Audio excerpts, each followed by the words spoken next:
War and Peace by Leo Tolstoy, Book 15, Chapter 1. When seeing a dying sense of horror, substance similar to his own is perishing before his eyes.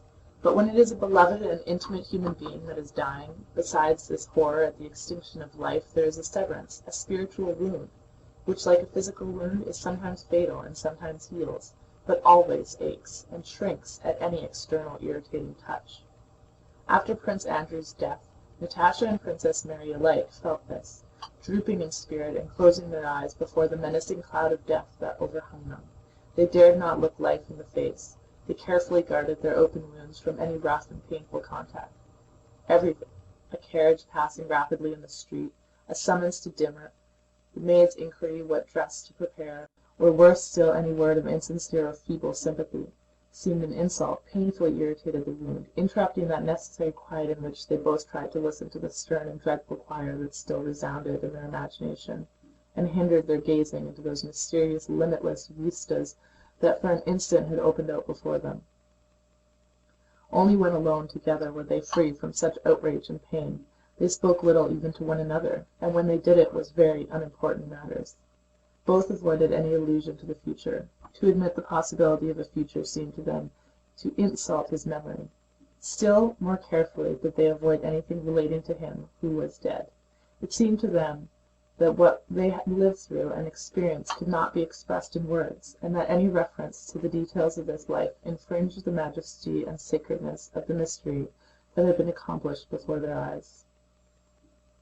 Continued abstention from speech, and constant avoidance of everything that might lead up to the subject, this halting on all sides at the boundary of what they might not mention, brought before their minds with still greater purity and clearness what they were both feeling. But pure and complete sorrow is as impossible as pure and complete joy. Princess Mary, in her position as absolute and independent arbiter of her own fate and guardian and instructor of her nephew, was the first to be called back to life from that realm of sorrow in which she had dwelt for the first fortnight. She received letters from her relations to which she had to reply. The room in which little Nicholas had been put was damp, and he began to cough. Alpátych came to Yaroslav with reports on the state of affairs and with advice and suggestions that they should return to Moscow to the house on the Vozdvenka Street, which had remained uninjured and needed only slight repairs. Life did not stand still until it was necessary to live. Hard as it was for Princess Mary to emerge from this realm of secluded contemplation in which she had lived till then, and sorry and almost ashamed as she felt to leave Natásha alone, yet the cares of life demanded her attention, and she involuntarily yielded to them. She went through the accounts with Alpátych, conferred with Dessalles about her nephew, and gave orders and made preparations for the journey to Moscow. Natásha remained alone, and from the time Princess Mary began making preparations for departure, held aloof from her too. Princess Mary asked the countess to let Natásha go with her to Moscow, and both parents gladly accepted this offer, for they saw their daughter losing strength every day and thought that a change of scene and the advice of Moscow doctors would be good for her. "I'm not going anywhere," Natásha replied when this was proposed to her. "Do please just leave me alone," and she ran out of the room, with difficulty refraining from tears of vexation and irritation rather than of sorrow. After she left herself deserted by Princess Mary and alone in her grief, Natásha spent most of the time in her room by herself, sitting huddled up, feet and all, in the corner of the sofa, tearing and twisting something with her slender nervous fingers and gazing intently and fixedly at whatever her eyes chanced to fall on. This solitude exhausted and tormented her, but she was in absolute need of it. As soon as anyone entered she got up quickly, changed her position and expression, and picked up a book or some sewing, evidently waiting impatiently for the intruder to go. She felt all the time as if she might at any moment penetrate that on which, with a terrible questioning too great for her strength, her spiritual gaze was fixed. One day toward the end of December, Natásha, pale and thin, dressed in a black woolen gown, her plaited hair negligently twisted into a knot, was crouched, feet and all, in the corner of her sofa, nervously crumpling and smoothing out an end of her sash while she looked at the corner of the door. She was gazing in the direction in which he had gone, to the other side of life. And that other side of life, of which she had never before thought, and which had formerly seemed to her so far away and improbable, was now near and more akin and more comprehensible than this side of life, where everything was either emptiness and desolation or suffering and indignity. She was gazing where she knew him to be, but she could not imagine him otherwise than as she had been here.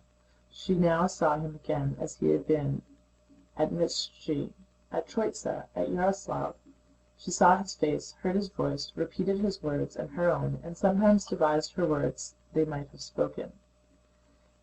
There he is, lying in an armchair in his velvet cloak, leaning his head on his thin, pale hand. His chest is dreadfully hollow, and his shoulders raised. His lips are firmly closed, his eyes glitter, and a wrinkle comes and goes on his pale forehead. One of his legs twitches just perceptibly, but rapidly. Natásha knows that he is struggling with terrible pain. What is the pain like? Why does he have that pain? What does he feel? How does it hurt him? Thought Natásha. He noticed her watching him, raised his eyes, and began to speak seriously. One thing would be terrible, said he, to bind oneself forever to a suffering man. It would be continual torture, and he looked searching at her. Natásha, as usual, answered before she had time to think what she would say. She said, "This can't go on. It won't. You will get well, quite well." She now saw him from the commencement of that scene and relieved what she had then felt. She recalled his long, sad, and severe look at those words, and understood the meaning of the rebuke of despair in that protracted gaze. I agreed, Natásha now said to herself, that it would be dreadful if he always continued to suffer. I said it then only because it would have been dreadful for him, but he understood it differently. He thought it would have been dreadful for me. He then still wished to live and feared death, and I said it so awkwardly and stupidly. I didn't say what I meant. I thought quite differently. Had I said what I thought, I should have said, even if he had to go on dying, to die continually before my eyes, I should have been happy compared with what I am now. Now there is nothing, nobody. Did he know that? No, he didn't know, and never will know it. And now it will never, never be possible to put it right. And now he again seemed to be saying the same words to her, only in her imagination Natásha this time gave him a different answer. She stopped him and said, "Terrible for you, but not for me. You know that for me there is nothing in life but you, and to suffer with you is the greatest happiness for me." And he took her hand and pressed it, as he had pressed it in that terrible evening 4 days before his death. And in her imagination she said other tender and loving words, which she might have said then, but only spoke now. "I love thee, I love," she said convulsively, pressing her hands and setting her teeth with a desperate effort. She was overcome by sweet sorrow, and tears were already rising in her eyes. Then she suddenly asked herself to whom she was saying this. Again everything was shrouded in hard, dry perplexity, and again with a strained frown she peered toward the world where he was, and now it seemed to her she was penetrating the mystery. But at the instant when it seemed that the incomprehensible was revealing itself to her, and a loud rattle of the door handle struck painfully on her ears. Yansha, her maid, entered the room quickly and abruptly, with a frightened look on her face, and showing no concern for her mistress. "Come to your papa at once, please," she said with a strange, excited look. "A misfortune about Peter Ilyitch. A letter," she finished with a sob. End of chapter 1.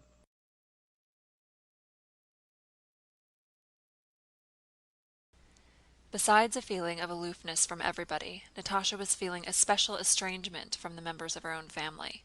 All of them, her father, mother, Sónya, were so near to her, so familiar, so commonplace, that all their words and feelings seemed an insult to the world in which she had been living of late, and she felt not merely indifferent to them but regarded them with hostility.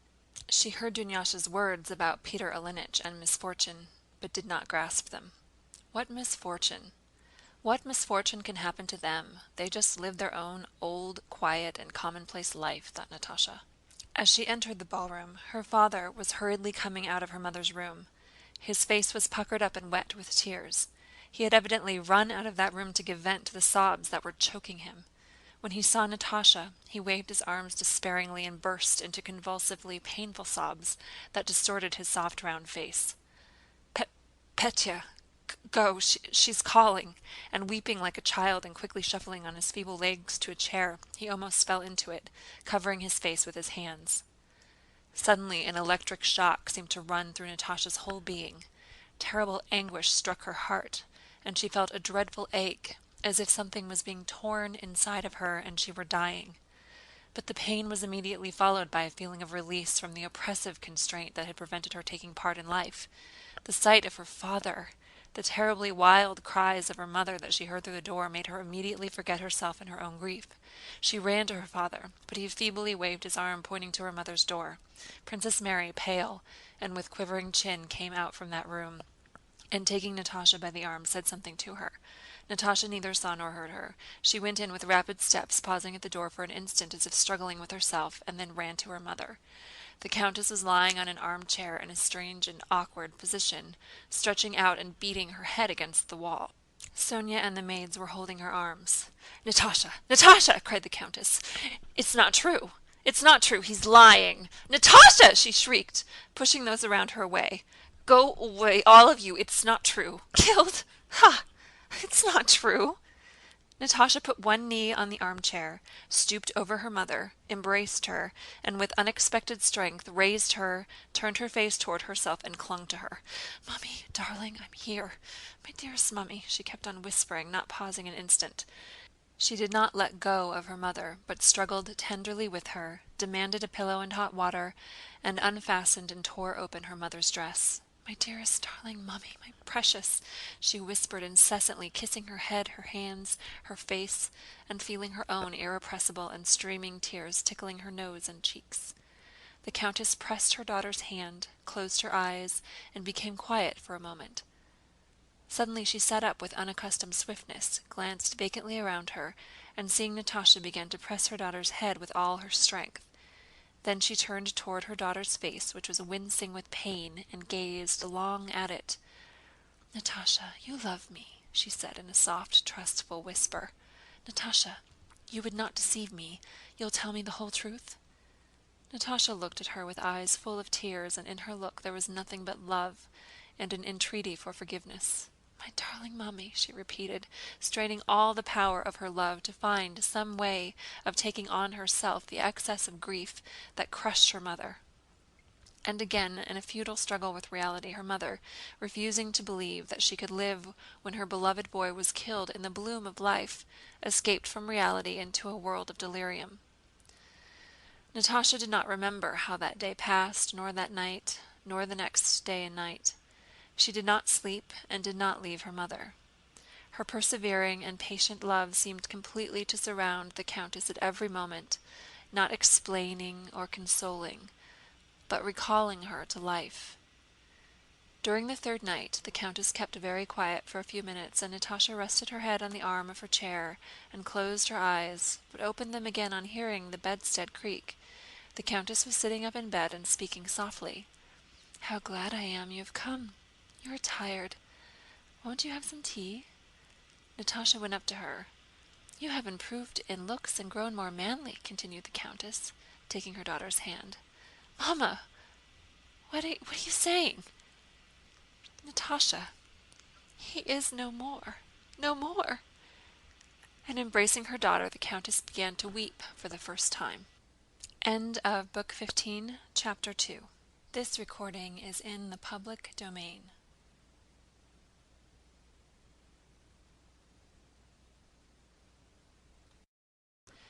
Princess Mary postponed her departure. Sónya and the count tried to replace Natásha but could not. They saw that she alone was able to restrain her mother from unreasoning despair. For 3 weeks Natásha remained constantly at her mother's side, sleeping on a lounge chair in her room, making her eat and drink, and talking to her incessantly because the mere sound of her tender, caressing tones soothed her mother. The mother's wounded spirit could not heal. Pétya's death had torn from her half her life. When the news of Pétya's death had come, she had been a fresh and vigorous woman of 50, but a month later she left her room a listless old woman, taking no interest in life. But the same blow that almost killed the countess, this second blow, restored Natásha to life. A spiritual wound produced by a rending of the spiritual body is like a physical wound, and, strange as it may seem, just as a deep wound may heal and its edges join, physical and spiritual wounds alike can yet heal completely only as the result of a vital force from within. Natásha's wound healed in that way. She thought her life was ended, but her love for her mother unexpectedly showed her that the essence of life, love, was still active within her. Love awoke, and so did life. Prince Andrew's last days had bound Princess Mary and Natásha together. This new sorrow brought them still closer to one another. Princess Mary put off her departure, and for 3 weeks looked after Natásha as if she had been a sick child. The last weeks passed in her mother's bedroom had strained Natásha's physical strength. One afternoon, noticing Natásha shivering with fever, Princess Mary took her to her own room and made her lie down on the bed. Natásha lay down, but when Princess Mary had drawn the blinds and was going away, she called her back. "I don't want to sleep, Mary. Sit by me a little. You are tired. Try to sleep." "No, no, why did you bring me away? She will be asking for me." "She is much better. She spoke so well today," said Princess Mary. Natásha lay on the bed and in the semi-darkness of the room scanned Princess Mary's face. "Is she like him?" thought Natásha. "Yes, like and yet not like, but she is quite original, strange, new and unknown, and she loves me. What is it in her heart? All that is good, but how? What is her mind like? What does she think about me? Yes, she is splendid. Mary," she said timidly, drawing Princess Mary's hand to herself. "Mary, you mustn't think me wicked, no? Mary, darling, how I love you. Let us be quite friends." And Natásha, embracing her, began kissing her face and hands, making Princess Mary feel shy but happy by this demonstration of her feelings. From that day a tender and passionate friendship, such as exists only between women, was established between Princess Mary and Natásha. They were continually kissing and saying tender things to one another, and spent most of their time together. When one went out, the other became restless and hastened to rejoin her. Together they felt more in harmony with one another than either of them felt with herself when alone. A feeling stronger than friendship sprang up between them, an exclusive feeling of life being possible only in each other's presence. Sometimes they were silent for hours. Sometimes, after they were already in bed, they would begin talking and go on till morning. They spoke most of what was long past. Princess Mary spoke of her childhood, of her mother, her father, and her daydreams.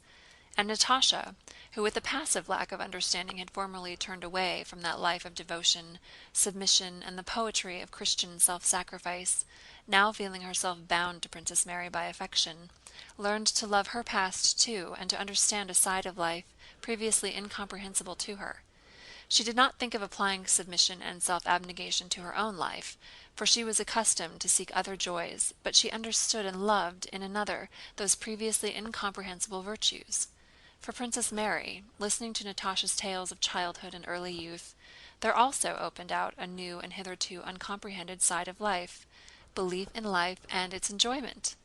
Just as before, they never mentioned him so as not to lower, as they thought, their exalted feelings by words. But this silence about him had the effect of making them gradually begin to forget him without being conscious of it. Natásha had grown thin and pale and physically so weak that they all talked about her health, and this pleased her. But sometimes she was suddenly overcome by a fear not only of death but of sickness, weakness, and loss of good looks, and involuntarily she examined her bare arm carefully, surprised at its thinness, and in the morning noticed her drawn and, as it seemed to her, piteous face in her glass. It seemed to her that things must be so, and yet it was dreadfully sad. One day she went quickly upstairs and found herself out of breath.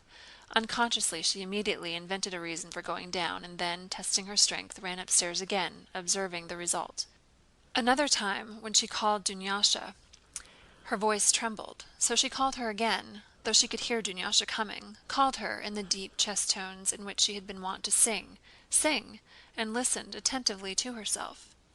She did not know and would not have believed it, but beneath the layer of slime that covered her soul and seemed to her impenetrable, delicate young shoots of grass were already sprouting, which taking root would so cover with their living verdure the grief that weighed her down that it would soon no longer be seen or noticed.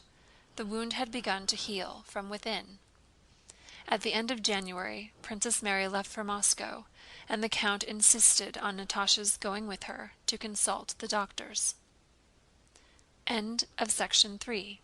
This recording is in the public domain.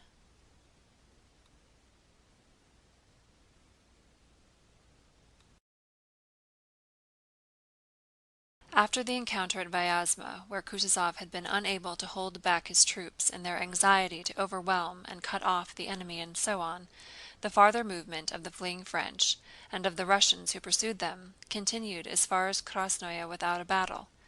The flight was so rapid that the Russian army pursuing the French could not keep up with them. Cavalry and artillery horses broke down, and the information received of the movements of the French was never reliable. The men in the Russian army were so worn out by this continuous marching at the rate of 27 miles a day that they could not go any faster. To realize the degree of exhaustion of the Russian army, it is only necessary to grasp clearly the meaning of the fact that, while not losing more than 5,000 killed and wounded after Tarútino, and less than 100 prisoners, the Russian army, which left that place 100,000 strong, reached Krasnoye with only 50,000. The rapidity of the Russian pursuit was just as destructive to our army as the flight of the French was to theirs. The only difference was that the Russian army moved voluntarily, with no such threat of destruction as hung over the French, and that the sick Frenchmen were left behind in enemy hands, while the sick Russians left behind were among their own people. The chief cause of the wastage of Napoleon's army was the rapidity of its movement, and a convincing proof of this is the corresponding decrease of the Russian army. Kutuzov, as far as was in his power, instead of trying to check the movement of the French as was desired in Petersburg and by the Russian army generals, directed his whole activity here, as he had done at Tarútino and Vyazma, to hastening it on while easing the movement of our army. But besides this, since the exhaustion and enormous diminution of the army caused by the rapidity of the advance had become evident, another reason for slackening the pace and delaying presented itself to Kutuzov. The aim of the Russian army was to pursue the French. The road the French would take was unknown, and so the closer our troops trod on their heels, the greater distance they had to cover. Only by following at some distance could one cut across the zigzag path of the French. All the artful maneuvers suggested by our generals meant fresh movements of the army and a lengthening of its marches, whereas the only reasonable aim was to shorten those marches. To that end Kutuzov's activity was directed during the whole campaign from Moscow to Vilna, not casually or intermittently, but so consistently that he never once deviated from it. So Kutuzov felt and knew, not by reasoning or science, but with the whole of his Russian being, what every Russian soldier felt, that the French were beaten, that the enemy was flying and must be driven out, but at the same time he, like the soldiers, realized all the hardship of this march, the rapidity of which was unparalleled for such a time of year. But to the generals, especially the foreign ones in the Russian army, who wished to distinguish themselves, to astonish somebody, and for some reason to capture a king or a duke, it seemed that now, when any battle must be horrible and senseless, was the very time to fight one and conquer somebody. Kutuzov merely shrugged his shoulders when one after another they presented projects of maneuvers to be made with those soldiers, ill-shod, insufficiently clad, and half-starved, who within a month and without fighting a battle had dwindled to half their number, and who at the best, if the flight continued, would have to go a greater distance than they had already traversed before they reached the frontier. This longing to distinguish themselves, to maneuver, to overthrow, and to cut off, showed itself particularly whenever the Russians stumbled on the French army. So it was at Krasnoye, where they expected to find one of 3 French columns, and stumbled instead on Napoleon himself with 16,000 men. Despite all Kutuzov's efforts to avoid that ruinous encounter and to preserve his troops, the massacre of the broken mob of French soldiers by worn-out Russians continued at Krasnoye for 3 days. Toll wrote a disposition. The first column will march to so-and-so, etc., and as usual nothing happened in accord with the disposition. Prince Eugene of Württemberg fired from a hill over the French crowds that were running past and demanded reinforcements which did not arrive. The French, avoiding the Russians, dispersed and hid themselves in the forest by night, making their way round as best they could, and continued their flight. Milorodovich, who said he did not want to know anything about the commissariat affairs of his detachment, and could never be found when he was wanted, that Chevalier, sans peur et sans reproche. knight without fear and without reproach, as he styled himself, who was fond of parleys with the French, sent envoys demanding their surrender, wasting time, and did not do what he was ordered to do. "I give you that column, lads," he said, riding up to the troops and pointing out the French to the cavalry. and the cavalry, with spurs and sabers urging on horses that could scarcely move, trotted with much effort to the column presented to them, that is to say, to a crowd of Frenchmen stark with cold, frostbitten and starving, and the column that had been presented to them threw down its arms and surrendered as it had long been anxious to do. At Krasnoye they took 26,000 prisoners, several hundred cannon, and a stick called a marshal's staff, and disputed as to who had distinguished himself, and were pleased with their achievement, though they much regretted not having taken Napoleon, or at least a marshal or a hero of some sort, and reproached one another, and especially Kutuzov, for having failed to do so. These men, carried away by their passions, were but blind tools of the most melancholy law of necessity, but considered themselves heroes, and imagined that they were accomplishing a most noble and honorable deed. They blamed Kutuzov, and said that from the very beginning of the campaign he had prevented their vanquishing Napoleon, that he thought nothing but satisfying his passions, and would not advance from the linen factories, because he was comfortable there, that at Krasnoye he checked the advance because on learning that Napoleon was there he had quite lost his head, and that it was probable that he had an understanding with Napoleon and had been bribed by him, and so on, and so on.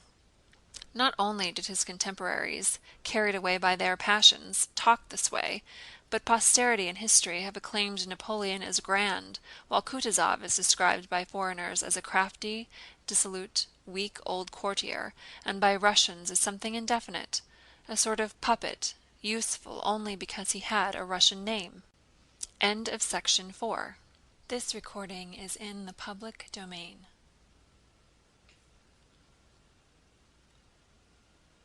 In 1812 and 1813, Kutuzov was openly accused of blundering.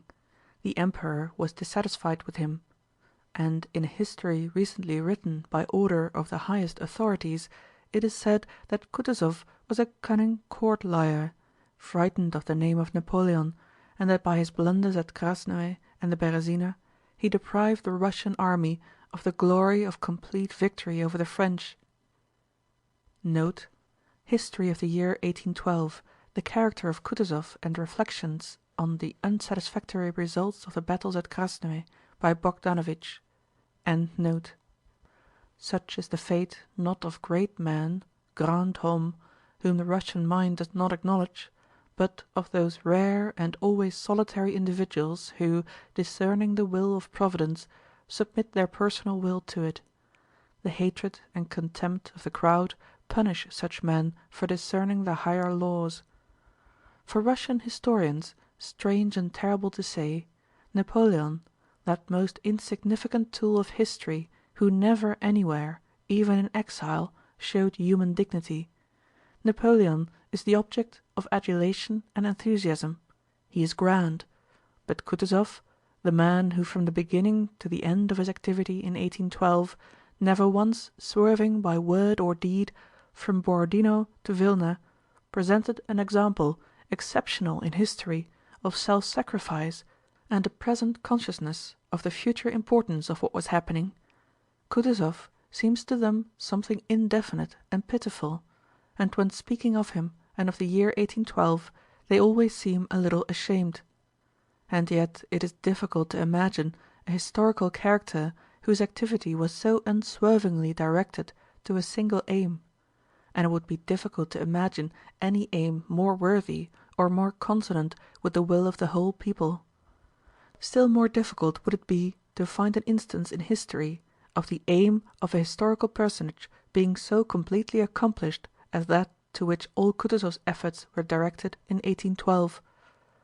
Kutuzov never talked of 40 centuries looking down from the pyramids, of the sacrifices he offered for the fatherland, or of what he had intended to accomplish or had accomplished. In general he said nothing about himself, adopted no prose, always appeared to be the simplest and most ordinary of men, and said the simplest and most ordinary things. He wrote letters to his daughters and to Madame de Staël, read novels, liked the society of pretty women, jested with generals, officers, and soldiers, and never contradicted those who tried to prove anything to him. When Count Rostopchín at the Yaúza bridge galloped up to Kutuzov with personal reproaches for having caused the destruction of Moscow, and said, "How was it you promised not to abandon Moscow without a battle?" Kutúzov replied, "And I shall not abandon Moscow without a battle," though Moscow was then already abandoned. When Arakchéev, coming to him from the Emperor, said that Ermólov ought to be appointed chief of the artillery, Kutúzov replied, "Yes, I was just saying so myself," though a moment before he had said quite the contrary. What did it matter to him, who then alone amid a senseless crowd understood the whole tremendous significance of what was happening? What did it matter to him whether Rostopchín attributed the calamities of Moscow to him or to himself? Still less could it matter to him who was appointed chief of the artillery. Not merely in these cases, but continually did that old man, who by experience of life had reached the conviction that thoughts and the words serving as their expression are not what move people, use quite meaningless words that happened to enter his head.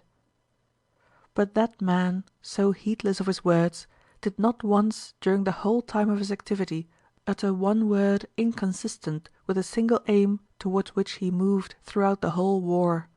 Obviously in spite of himself, in very diverse circumstances, he repeatedly expressed his real thoughts with the bitter conviction that he would not be understood. Beginning with the battle of Borodinó, from which time his disagreement with those about him began, he alone said that the battle of Borodinó was a victory, and repeated this both verbally and in his dispatches and reports up to the time of his death. He alone said that the loss of Moscow is not the loss of Russia. In reply to Lauriston's proposal of peace, he said, "There can be no peace, for such is the people's will." He alone, during the retreat of the French, said that all our maneuvers are useless, everything is being accomplished of itself better than we could desire, that the enemy must be offered a golden bridge, that neither the Tarútino, the Vyázma, nor the Krásnoe battles were necessary, that we must keep some force to reach the frontier with, and that he would not sacrifice a single Russian for 10 Frenchmen. And this courtier, as he is described to us, who lies to Arakchéev to please the Emperor, he alone, incurring thereby the Emperor's displeasure, said in Vílna that to carry the war beyond the frontier is useless and harmful. Nor do words alone prove that only he understood the meaning of the events. His actions, without the smallest deviation, were all directed to one and the same threefold end: 1. To brace all his strength for conflict with the French; 2. To defeat them; and 3. To drive them out of Russia, minimizing as far as possible the sufferings of our people and of our army. This procrastinator Kutúzov, whose motto was "Patience and time," this enemy of decisive action, gave battle at Borodinó, investing the preparations for it with unparalleled solemnity. This Kutúzov, who, before the battle of Austerlitz began, said that it would be lost, he alone, in contradiction to everyone else, declared till his death that Borodinó was a victory, despite the assurance of generals that the battle was lost, and despite the fact that for an army to have to retire after winning a battle was unprecedented. He alone during the whole retreat insisted that battles, which were useless then, should not be fought, and that a new war should not be begun, nor the frontiers of Russia crossed. It is easy now to understand the significance of these events, if only we abstain from attributing to the activity of the mass aims that existed only in the heads of a dozen individuals, for the events and results now lie before us. But how did that old man, alone, in opposition to the general opinion, so truly discern the importance of the people's view of the events that in all his activity he was never once untrue to it? The source of that extraordinary power of penetrating the meaning of the events then occurring lay in the national feeling which he possessed in full purity and strength. Only the recognition of the fact that he possessed this feeling caused the people in so strange a manner, contrary to the Tsar's wish, to select him, an old man in disfavor, to be their representative in the national war, and only that feeling placed him on that highest human pedestal from which he, the commander-in-chief, devoted all his powers not to slaying and destroying men, but to saving and showing pity on them. That simple, modest, and therefore truly great figure could not be cast in the false mould of a European hero, the supposed ruler of men, that history has invented. To a lackey no man can be great, for a lackey has his own conception of greatness. End of chapter 5. This recording is in the public domain.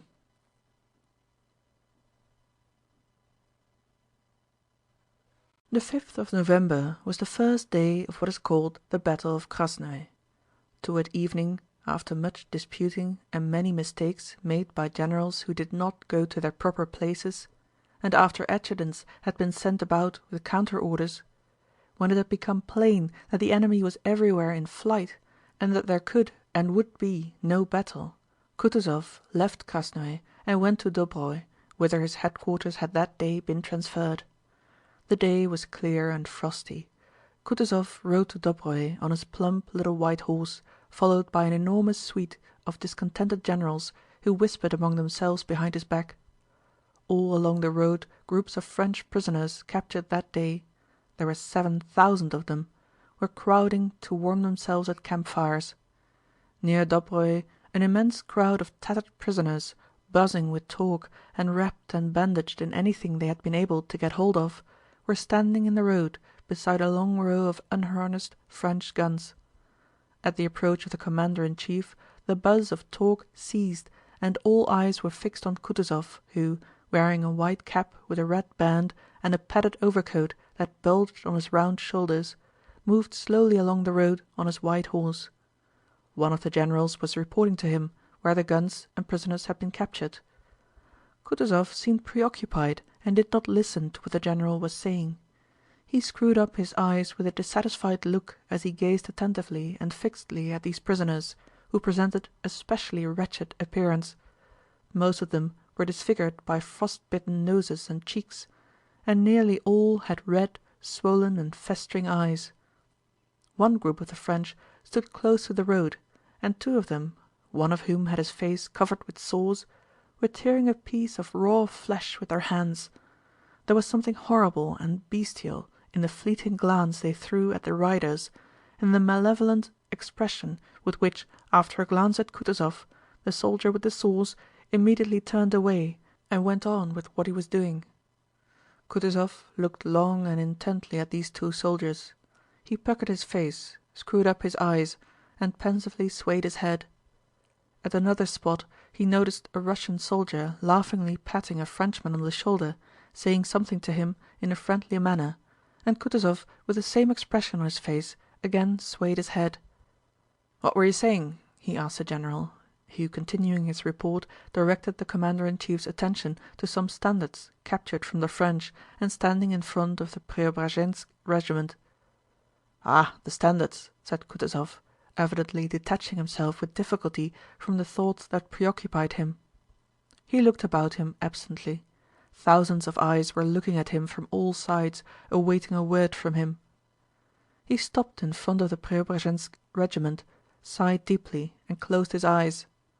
One of his suite beckoned to the soldiers carrying the standards to advance and surround the commander-in-chief with them. Kutúzov was silent for a few seconds and then, submitting with evident reluctance to the duty imposed by his position, raised his head and began to speak. A throng of officers surrounded him. He looked attentively around at the circle of officers, recognizing several of them. "I thank you all," he said, addressing the soldiers and then again the officers. In the stillness around him his slowly uttered words were distinctly heard. "I thank you all for your hard and faithful service. The victory is complete and Russia will not forget you. Honor to you forever." He paused and looked around. "Lower its head, lower it!" he said to a soldier who had accidentally lowered the French eagle he was holding before the Preobrazhénsk standards. "Lower, lower, that's it! Hurrah, lads!" he added, addressing the men with a rapid movement of his chin. "Hurrah!" roared thousands of voices. While the soldiers were shouting, Kutúzov leaned forward in his saddle and bowed his head, and his eye lit up with a mild and apparently ironic gleam. "You see, brothers," said he, when the shouts had ceased, and all at once his voice and the expression of his face changed. It was no longer the commander-in-chief speaking, but an ordinary old man who wanted to tell his comrades something very important. There was a stir among the throng of officers and in the ranks of the soldiers, who moved that they might hear better what he was going to say. "You see, brothers, I know it's hard for you, but it can't be helped. Bear up, it won't be for long now. We'll see our visitors off and then we'll rest. The Tsar won't forget your service. It is hard for you, but still you are at home, while you see what they have come to," said he, pointing to the prisoners. "Worse off than our poorest beggars. While they were strong we didn't spare ourselves, but now we may even pity them. They are human beings too. Isn't it so, lads?"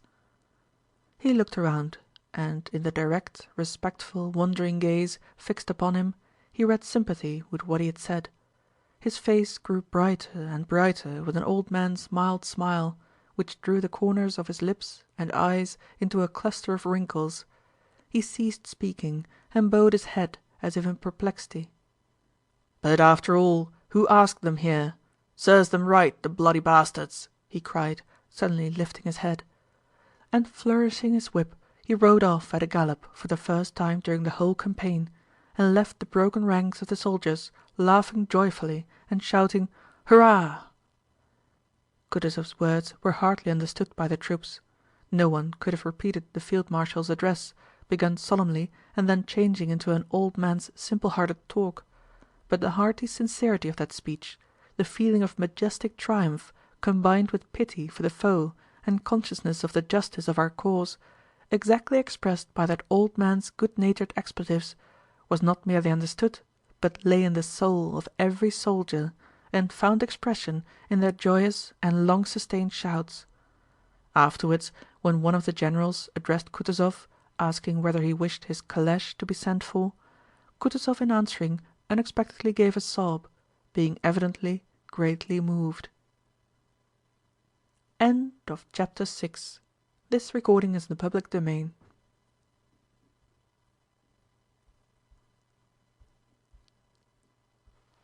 When the troops reached their night's halting place on the 8th of November, the last day of the Krásnoe battles, it was already growing dusk.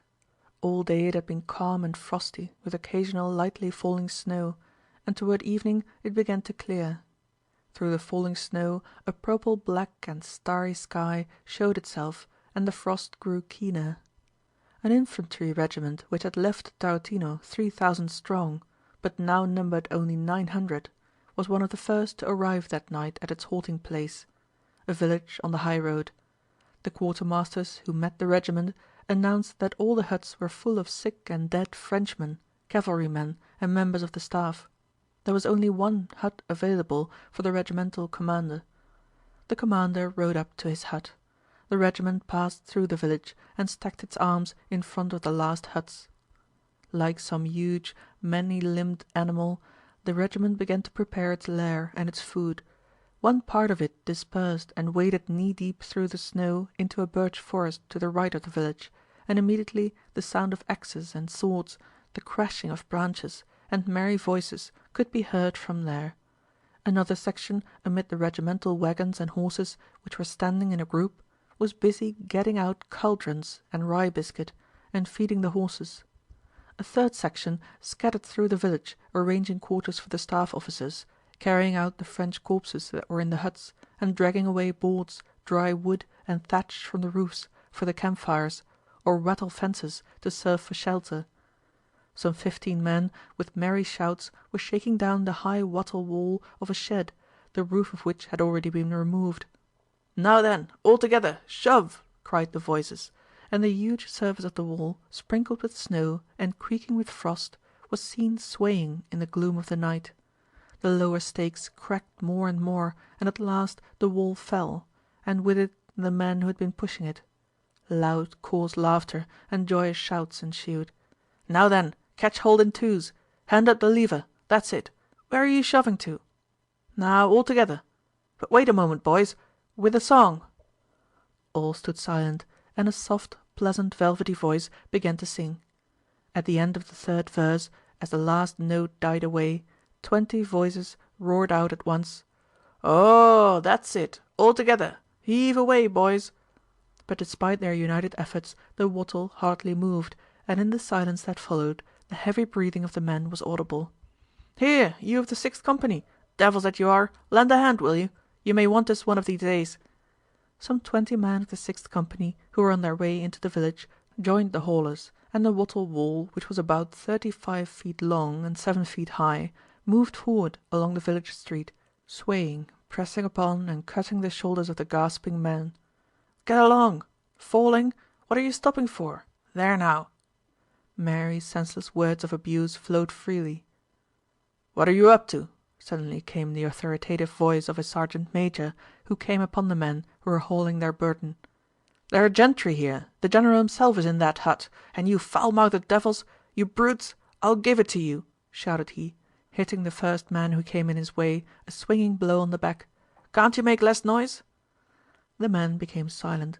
The soldier who had been struck groaned and wiped his face, which had been scratched till it bled by his falling against the wattle. "There, how the devil hits out! He's made my face all bloody," said he in a frightened whisper when the sergeant major had passed on. "Don't you like it?" said a laughing voice, and moderating their tones the men moved forward. When they were out of the village they began talking again as loud as before, interlarding their talk with the same aimless expletives. In the hut which the men had passed the chief officers had gathered and were in animated talk over their tea about the events of the day and the manoeuvres suggested for tomorrow. It was proposed to make a flank march to the left, cut off the Vice-King, Murat, and capture him. By the time the soldiers had dragged the wattle fence to its place, the campfires were blazing on all sides, ready for cooking, the wood crackled, the snow was melting, and black shadows of soldiers flitted to and fro all over the occupied space where the snow had been trodden down. Axes and choppers were plied all around. Everything was done without any orders being given. Stores of wood were brought for the night, shelters were rigged up for the officers, cauldrons were being boiled, and muskets and accoutrements put in order. The wattle wall the men had brought was set up in a semicircle by the 8th Company as a shelter from the north, propped up by musket rests, and a campfire was built before it. They beat the tattoo, called the roll, had supper, and settled down round the fires for the night, some repairing their footgear, some smoking pipes, and some stripping themselves naked to steam the lice out of their shirts. End of Chapter 7. This recording is in the public domain.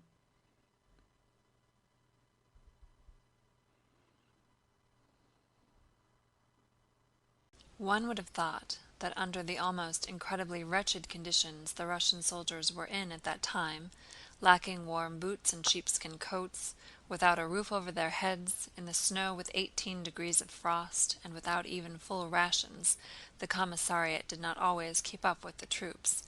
They would have presented a very sad and depressing spectacle. On the contrary, the army had never, under the best material conditions, presented a more cheerful and animated aspect. This was because all who had begun to grow depressed or who lost strength were sifted out of the army day by day. All the physically or morally weak had long since been left behind, and only the flower of the army, physically and mentally, remained. More men collected behind the wattle fence of the 8th Company than anywhere else. 2 sergeants major were sitting with them, and their campfire blazed brighter than others.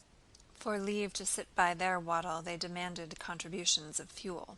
"Hey, Makiv! What has become of you, you son of a bitch? Are you lost, or have the wolves eaten you? Fetch some more wood!" shouted a red-haired and red-faced man, screwing up his eyes and blinking because of the smoke, but not moving back from the fire. "And you, jackdaw, go and fetch some wood," said he to another soldier. This red-haired man was neither a sergeant nor a corporal, but being robust, he ordered about those weaker than himself. The soldier they called Jackdaw, a thin little fellow with a sharp nose, rose obediently, and was about to go, but at that instant there came into the light of the fire the slender, handsome figure of a young soldier carrying a load of wood. "Bring it here, that's fine." They split up the wood, pressed it down on the fire, blew at it with their mouths, and fanned it with the skirts of their greatcoats, making the flames hiss and crackle. The men drew nearer and lit their pipes. the handsome young soldier who had brought the wood, setting his arms akimbo, began stamping his cold feet rapidly and deftly on the spot where he stood. "Mother, the dew is cold but clear.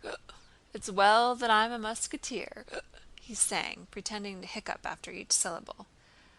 "Look out, your soles will fly off," shouted the red-haired man, noticing that the sole of the dancer's boot was hanging loose. "What a fellow you are for dancing." The dancer stopped, pulled off the loose piece of leather, and threw it on the fire. "Right enough, friend," said he, and having sat down, took out of his knapsack a scrap of blue French cloth, and wrapped it round his foot. "It's the steam that spoils them," he added, stretching out his feet toward the fire. "They'll soon be issuing us new ones. They say that when we've finished hammering them we're to receive double kits." "And that son of a bitch Petrov is lagged behind after all, it seems," said one sergeant major. "I've had an eye on him this long while," said another. "Well, he's a poor sort of soldier. But in the 3rd Company they say 9 men were missing yesterday." "Yes, it's all very well, but when a man's feet are frozen, how can he walk?" "Eh? Don't talk nonsense," said a sergeant major. "Do you want to be doing the same?" said an old soldier, turning reproachfully to the man who had spoken of frozen feet. "Well, you know," said the sharp-nosed man they called Jackdaw in a squeaky and unsteady voice, raising himself at the other side of the fire, "a plump man gets thin, but for a thin one it's death. Take me now. I've got no strength left," he added with a sudden resolution, turning to the sergeant major. "Tell them to send me up to hospital. I'm aching all over. Anyway, I shan't be able to keep up." That'll do," replied the sergeant major quietly. The soldier said no more, and the talk went on. "What a lot of those Frenchies were taken today, and the fact is that not one of them had what you might call real boots on," said a soldier, starting a new theme. "They were no more than make-believes. The Cossacks have taken their boots. They were clearing the hut for the colonel and carried them out. It was pitiful to see them, boys," put in the dancer. "As they turned them over, one seemed still alive, and would you believe it, he jabbered something in their lingo. But they're a clean folk, lads," the first man went on. "He was white as birch bark, and some of them are such fine fellows you might think they were nobles." "Well, what do you think? They make soldiers of all classes there." "But they don't understand our talk at all," said the dancer with a puzzled smile. "I asked him whose subject he was, and he jabbered in his own way. A queer lot." "But it's strange, friends," continued the man who had wondered at their whiteness. "The peasants at Mozháysk were saying that when they began burying the dead where the battle was, you know, well, those dead had been lying there for nearly a month, and says the peasant, they lie as white as paper, clean, and not much smell as a puff of powder smoke." "Was it from the cold?" asked someone. "You're a clever fellow. From the cold indeed. Why, it was hot. If it had been from the cold, ours would not have rotted either. But, he says, go up to ours and they're all rotten maggoty. So he says, we tie our faces up with kerchiefs and turn our heads away as we drag them off. We can hardly do it. But theirs, he says, are white as paper and not so much smell as a whiff of gunpowder." All were silent. "It must be from their food," said the sergeant major. "They used to gobble the same food as the gentry." No one contradicted him. "That peasant near Mozháysk, where the battle was, said the men were all called up from 10 villages around, and they carted for 20 days and still didn't finish carting the dead away. And as for the wolves, he says—" "That was a real battle," said an old soldier. "It's the only one worth remembering. But since that, it's only been tormenting folk. And do you know, Daddy, the day before yesterday we ran at them, and my word, they didn't let us get near before they just threw down their muskets and went on their knees. 'Pardon,' they say. That's only one case. They say Platov took Polion himself twice, but he didn't know the right charm. He catches them and catches them. No good. He turns into a bird in his hands and flies away, and there's no way of killing him either. You're a first-class liar, Keslev, when I come to look at you. Liar indeed, it's the real truth. If he fell into my hands, when I caught him I'd bury him in the ground with an aspen stake to fix him down. What a lot of men he's ruined. Well, anyhow, we're going to end it. He won't come here again," remarked the old soldier, yawning. The conversation flagged, and the soldiers began settling down to sleep. "Look at the stars. It's wonderful how they shine. You'd think the women had spread out their linen," said one of the men, gazing with admiration at the Milky Way. "That's a sign of good harvest next year. We shall want some more wood. You warm your back and the belly gets frozen. That's queer. Oh, Lord! What are you pushing for? Is the fire only for you? Look how he's sprawling." In the silence that ensued, the snoring of those who had fallen asleep could be heard. Others turned over and warmed themselves, now and again exchanging a few words. From a campfire 100 paces off came a sound of general merry laughter. "Hark at them roaring there in the 5th Company," said one of the soldiers, "and what a lot of 'em there are." One of the men got up and went over to the 5th Company. "They're having such fun," said he, coming back. "2 Frenchies have turned up. One's quite frozen and the other's an awful swaggerer. He's singing songs. Oh, I'll go across and have a look." And several of the men went over to the 5th Company. End of Book 15, Chapter 8. This recording is in the public domain.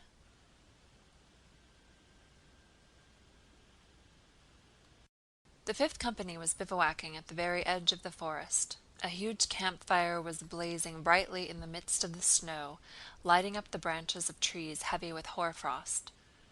About midnight they heard the sound of steps in the snow of the forest and the crackling of dried branches. "A bear, lads," said one of the men. They all raised their heads to listen, and out of the forest into the bright firelight stepped 2 strangely clad human figures clinging to one another. These were 2 Frenchmen who had been hiding in the forest. They came up to the fire, hoarsely uttering something in a language our soldiers did not understand. One was taller than the other. He wore an officer's hat and seemed quite exhausted.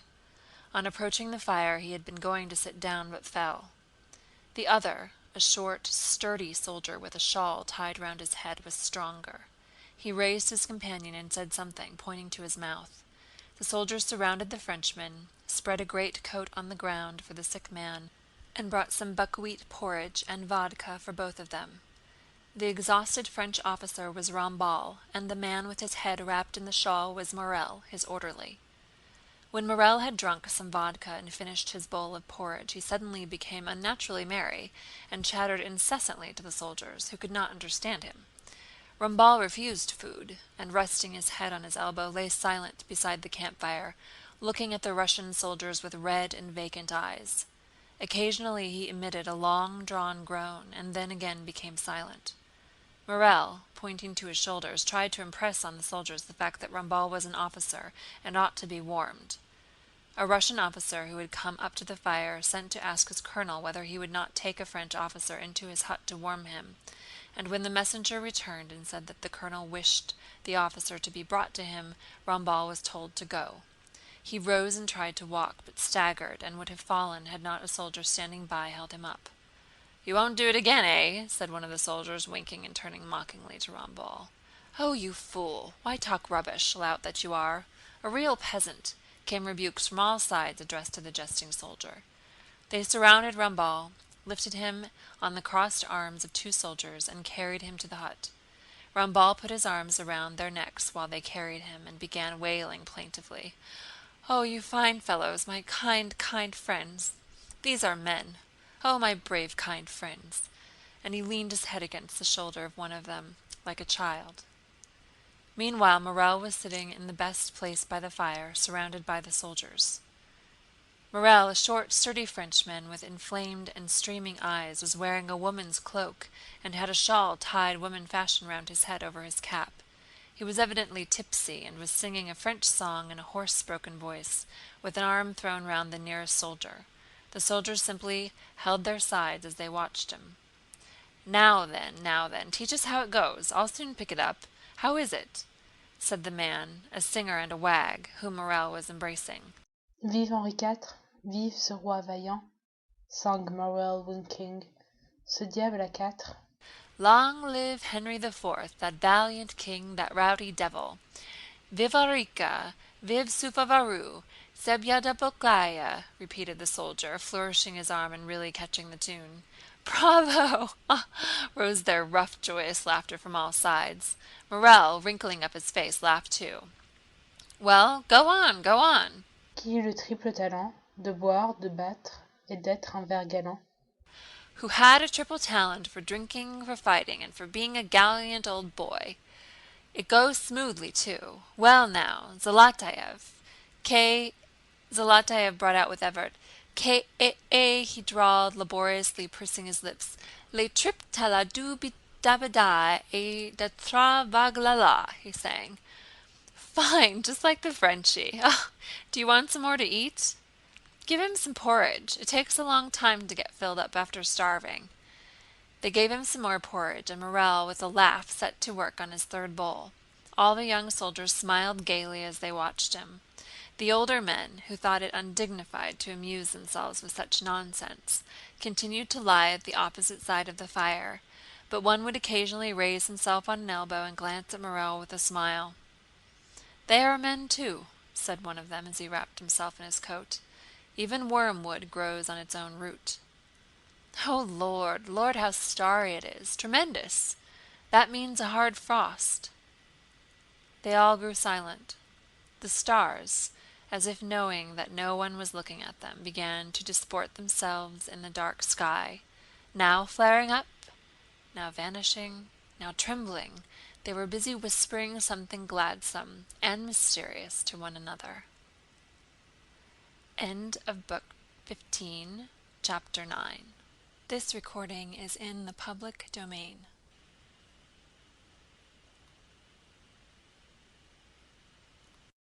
The French army melted away at the uniform rate of a mathematical progression, and that crossing of the Berezina, about which so much has been written, was only one intermediate stage in its destruction, and not at all the decisive episode of the campaign. If so much has been, and still is, written about the Berezina, on the French side this is only because at a broken bridge across that river the calamities their army had been previously enduring were suddenly concentrated at one moment into a tragic spectacle that remained in every memory, and on the Russian side merely because in Petersburg, far from the seat of war, a plan, again one of Pfuel's, had been devised to catch Napoleon in a strategic trap at the Berezina river. Everyone assured himself that all would happen according to plan, and therefore insisted that it was just the crossing of the Berezina that destroyed the French army. In reality, the results of the crossing were much less disastrous to the French, in guns and men lost, than Krasnoye had been, as the figures show. The sole importance of the crossing of the Berezina lies in the fact that it plainly and indubitably proved the fallacy of all the plans for cutting off the enemy's retreat and the soundness of the only possible line of action, the one Kutuzov and the general mass of the army demanded, namely, simply to follow the enemy up. The French crowd fled at a continually increasing speed, and all its energy was directed to reaching its goal. It fled like a wounded animal, and it was impossible to block its path. This was shown not so much by the arrangements it made for crossing as by what took place at the bridges. When the bridges broke down, unarmed soldiers, people from Moscow, and women with children who were with the French transport, all, carried on by vis inertiae, pressed forward into boats and into the ice-covered water, and did not surrender. That impulse was reasonable. The condition of fugitives and of pursuers was equally bad. As long as they remained with their own people, each might hope for help from his fellows in the definite place he held among them. But those who surrendered, while remaining in the same pitiful plight, would be on a lower level to claim a share in the necessities of life. The French did not need to be informed of the fact that half the prisoners, with whom the Russians did not know what to do, perished of cold and hunger despite the captors' desire to save them. They felt that it could not be otherwise. The most compassionate Russian commanders, those favorable to the French, and even the Frenchmen in the Russian service, could do nothing for the prisoners. The French perished from the conditions to which the Russian army was itself exposed. It was impossible to take bread and clothes from our hungry and indispensable soldiers to give to the French, who, though not harmful, or hated, or guilty, were simply unnecessary. Some Russians even did that, but they were exceptions.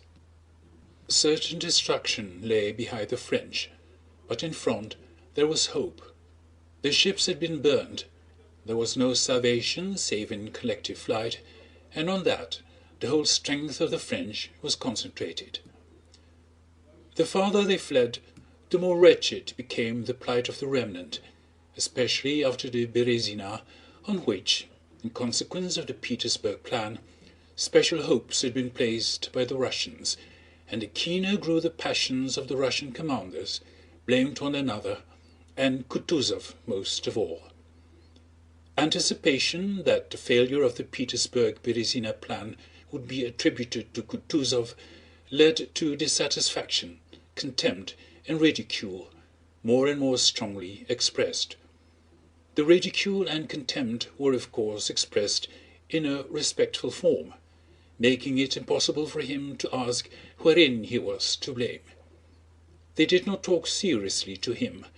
When reporting to him or asking for his sanction, they appeared to be fulfilling a regrettable formality, but they winked behind his back and tried to mislead him at every turn. Because they could not understand him, all these people assumed that it was useless to talk to the old man, that he would never grasp the profundity of their plans, that he would answer with his phrases, which they thought were mere phrases, about a golden bridge, about the impossibility of crossing the frontier with a crowd of tatterdemalions, and so forth.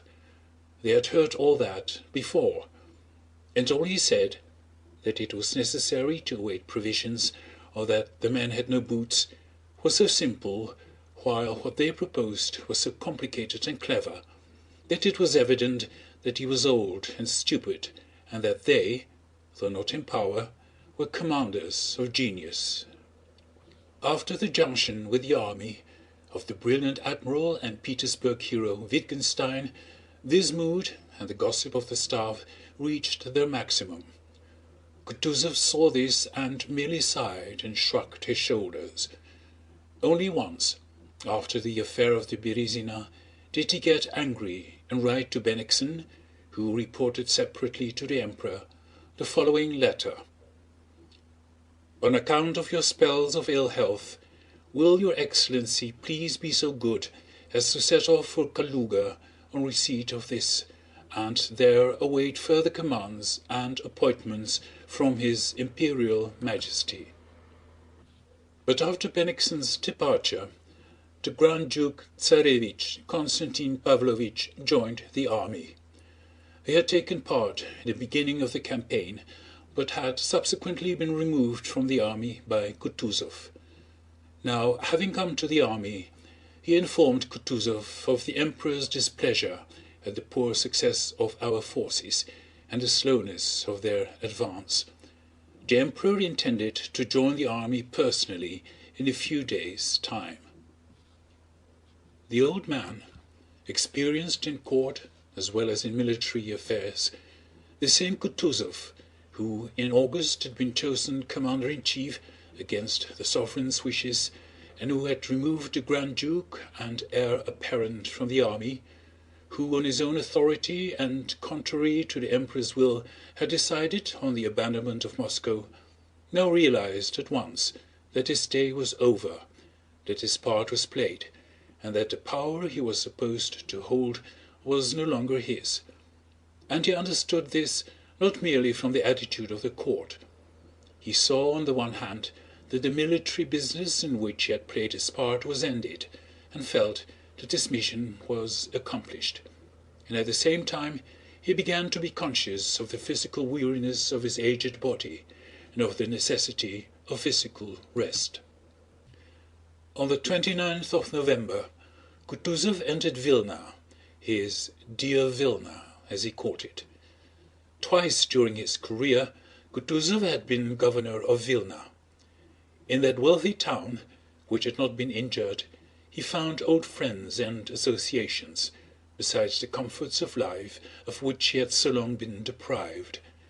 And he suddenly turned from the cares of army and state and, as far as the passions that seethed around him allowed, immersed himself in the quiet life to which he had formerly been accustomed, as if all that was taking place and all that had still to be done in the realm of history did not concern him at all. Chichagov, one of the most zealous cutters off and breakers up, who had first wanted to effect a diversion in Greece and then in Warsaw, but never wished to go where he was sent, Chichagov, noted for the boldness with which he spoke to the Emperor, and who considered Kutúzov to be under an obligation to him, because when he was sent to make peace with Turkey in 1811, independently of Kutúzov, and found that peace had already been concluded, he admitted to the Emperor that the merit of securing that peace was really Kutúzov's. This Chichagov was the first to meet Kutúzov at the castle where the latter was to stay. In undress naval uniform, with a dirk, and holding his cap under his arm, he handed Kutúzov a garrison report and the keys of the town. The contemptuously respectful attitude of the younger men to the old man in his dotage was expressed in the highest degree by the behavior of Chichagov, who knew of the accusations that were being directed against Kutúzov. When speaking to Chichagov, Kutúzov incidentally mentioned that the vehicles packed with china that had been captured from him at Borisov had been recovered and would be restored to him. "You mean to imply that I have nothing to eat out of? On the contrary, I can supply you with everything, even if you want to give dinner parties," warmly replied Chichagov, who tried by every word he spoke to prove his own rectitude, and therefore imagined Kutúzov to be animated by the same desire. Kutúzov, shrugging his shoulders, replied with a subtle, penetrating smile, "I meant merely to say what I said." Contrary to the Emperor's wish, Kutúzov detained the greater part of the army at Vilna. Those about him said that he became extraordinarily slack and physically feeble during his stay in that town. He attended to army affairs reluctantly, left everything to his generals, and while awaiting the Emperor's arrival led a dissipated life.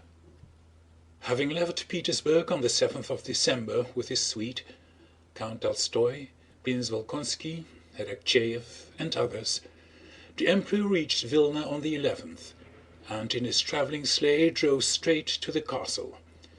In spite of the severe frost, some 100 generals and staff officers in full parade uniform stood in front of the castle, as well as a guard of honor of the Semyonov regiment. A courier, who galloped to the castle in advance, in a troika with 3 foam-flecked horses, shouted, "Coming!" and Konovnitsyn rushed into the vestibule to inform Kutúzov, who was waiting in the hall porter's little lodge. A minute later, the old man's large stout figure in full dress uniform, his chest covered with orders and a scarf drawn round his stomach, waddled out into the porch. He put on his hat with its peaks to the sides and, holding his gloves in his hand and walking with an effort sideways down the steps to the level of the street, took in his hand the report he had prepared for the Emperor. There was running to and fro and whispering. Another troika flew furiously up, and then all eyes were turned on an approaching sleigh in which the figures of the Emperor and Volkonsky could already be descried. From the habit of 50 years all this had a physically agitating effect on the old general. He carefully and hastily felt himself all over, readjusted his hat, and pulling himself together, drew himself up, and at the very moment when the Emperor, having alighted from the sleigh, lifted his eyes to him, handed him the report, and began speaking in his smooth, ingratiating voice. The Emperor, with a rapid glance, scanned Kutúzov from head to foot, frowned for an instant, but immediately mastering himself went up to the old man, extended his arms and embraced him. And this embrace too, owing to a long-standing impression related to his innermost feelings, had its usual effect on Kutúzov, and he gave a sob. The Emperor greeted the officers and the Semyonov guard, and again, pressing the old man's hand, went with him into the castle. When alone with the field marshal, the Emperor expressed his dissatisfaction at the slowness of the pursuit and at the mistakes made at Krasnoye and in Berezina, and informed him of his intentions for a future campaign abroad. Kutúzov made no rejoinder or remark. The same submissive, expressionless look with which he had listened to the Emperor's commands on the field of Austerlitz 7 years before settled on his face now. When Kutúzov came out of the study and with lowered head was crossing the ballroom with his heavy waddling gait, he was arrested by someone's voice saying, "Your Serene Highness." Kutúzov raised his head and looked for a long while into the eyes of Count Tolstoy, who stood before him, holding a silver salver on which lay a small object. Kutúzov seemed not to understand what was expected of him. Suddenly he seemed to remember. A scarcely perceptible smile flashed across his puffy face, and bowing low and respectfully he took the object that lay on the salver. It was the Order of St. George of the First Class. End of chapter 10. Recording by Ernst Patinama. This recording is in the public domain.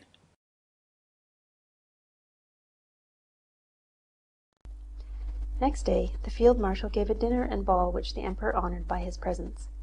Kutúzov had received the Order of St. George of the First Class, and the Emperor showed him the highest honors, but everyone knew of the imperial dissatisfaction with him.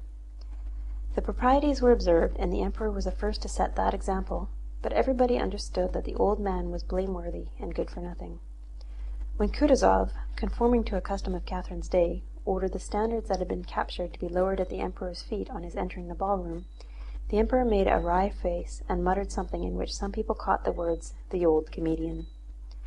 The Emperor's displeasure with Kutúzov was specially increased at Vilna by the fact that Kutúzov evidently could not or would not understand the importance of the coming campaign. When on the following morning the Emperor said to the officers assembled about him, "You have not only saved Russia, you have saved Europe," they all understood that the war was not ended. Kutúzov alone would not see this, and openly expressed his opinion that no fresh war could improve the position or add to the glory of Russia, but could only spoil and lower the glorious position that Russia had gained. He tried to prove to the Emperor the impossibility of levying fresh troops, spoke of the hardships already endured by the people, of the possibility of failure, and so forth. This being the field marshal's frame of mind, he was naturally regarded as merely a hindrance and obstacle to the impending war. To avoid unpleasant encounters with the old man, the natural method was to do what had been done with him at Austerlitz and with Barclay at the beginning of the Russian campaign, to transfer the authority to the Emperor himself, thus cutting the ground from under the commander-in-chief's feet without upsetting the old man by informing him of the change. With this object his staff was gradually reconstructed and its real strength removed and transferred to the Emperor. Toll, Konovistin, and Emerolov received fresh appointments. Everyone spoke loudly of the field marshal's great weakness and failing health. His health had to be bad for his place to be taken away and given to another, and in fact his health was poor. So naturally, simply, and gradually, just as he had come from Turkey to the treasury in Petersburg to recruit the militia, and then to the army when he was needed there, now when his part was played out, Kutúzov's place was taken by a new and necessary performer. The War of 1812, besides its national significance dear to every Russian heart, was now to assume another, a European significance. The movement of peoples from west to east was to be succeeded by a movement of peoples from east to west, and for this fresh war another leader was necessary, having qualities and views differing from Kutuzov's and animated by different motives. Alexander I was as necessary for the movement of people from east to west, and for the refixing of national frontiers as Kutuzov had been for the salvation and glory of Russia. Kutuzov did not understand what Europe, the balance of power, or Napoleon meant. He could not understand it, for the representative of the Russian people, after the enemy had been destroyed and Russia had been liberated and raised to the summit of her glory, there was nothing left to do as a Russian. Nothing remained for the representative of the national war but to die, and Kutuzov died. End of Chapter 11. Recording by Karen Giesbrecht, Christchurch, Barbados. This recording is in the public domain.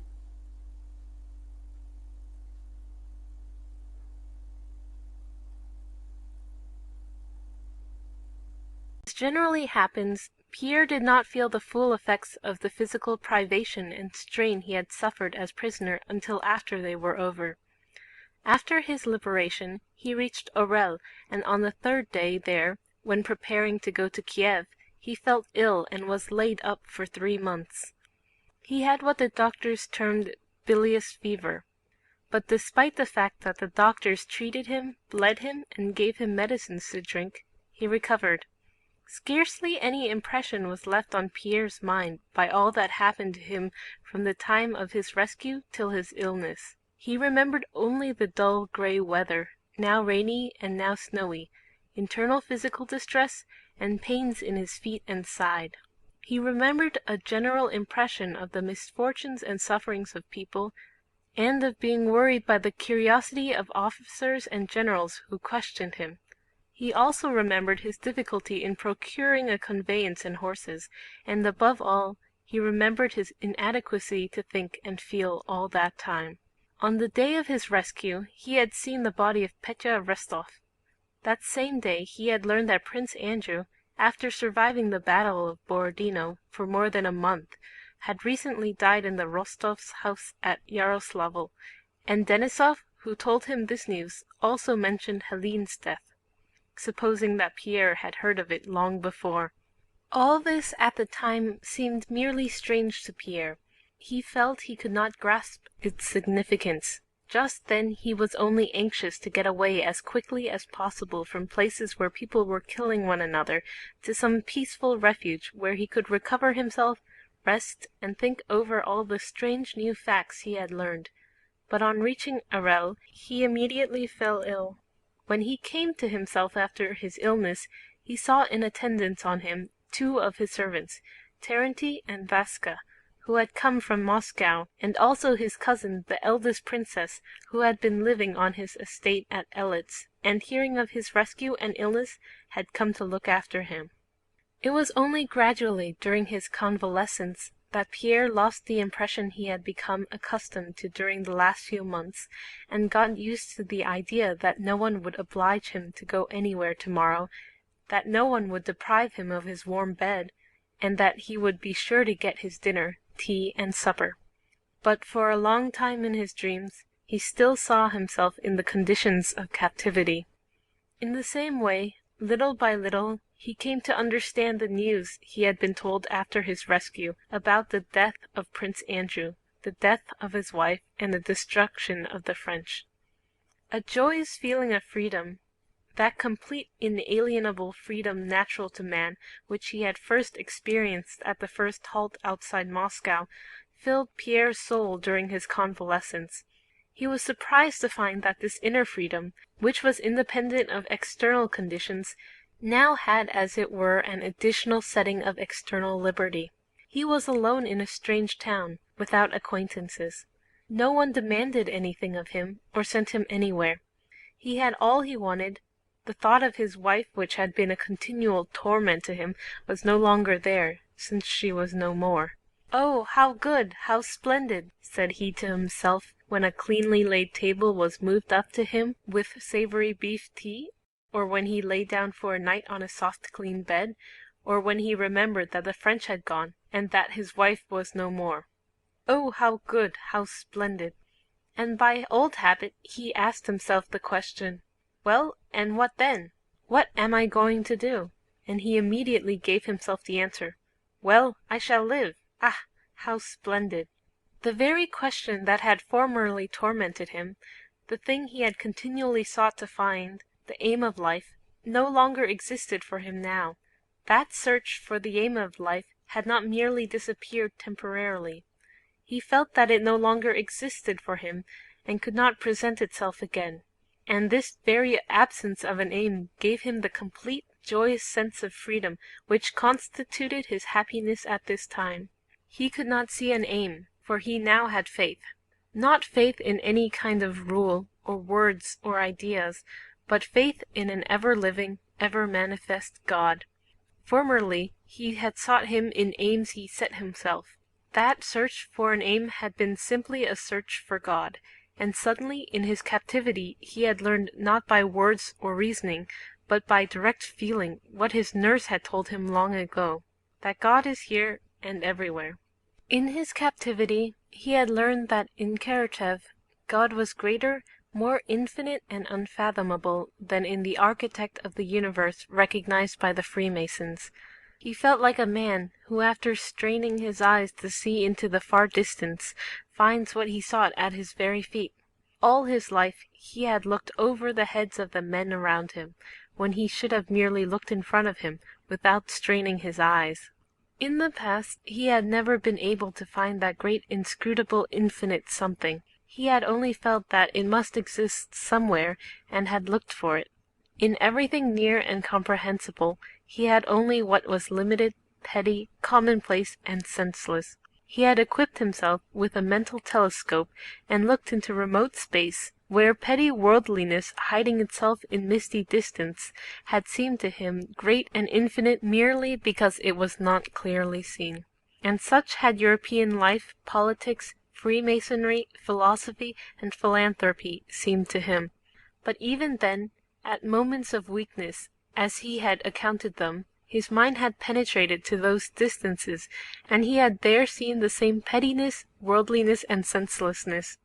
Now, however, he had learned to see the great, eternal, and infinite in everything, and therefore, to see it and enjoy its contemplation, he naturally threw away the telescope through which he had till now gazed over men's heads, and gladly regarded the ever-changing, eternally great, unfathomable, and infinite life around him. And the closer he looked, the more tranquil and happy he became. That dreadful question, "What for?" which had formerly destroyed all his mental edifices, no longer existed for him. To that question, "What for?" a simple answer was now always ready in his soul. Because there is a God, that God without whose will not one hair falls from a man's head. End of chapter 12. This recording is in the public domain.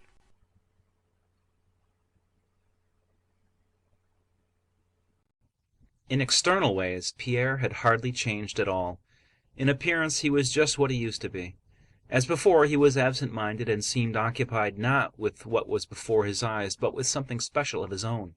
The difference between his former and present self was that, formerly, when he did not grasp what lay before him or was said to him, he had puckered his forehead painfully, as if vainly seeking to distinguish something at a distance.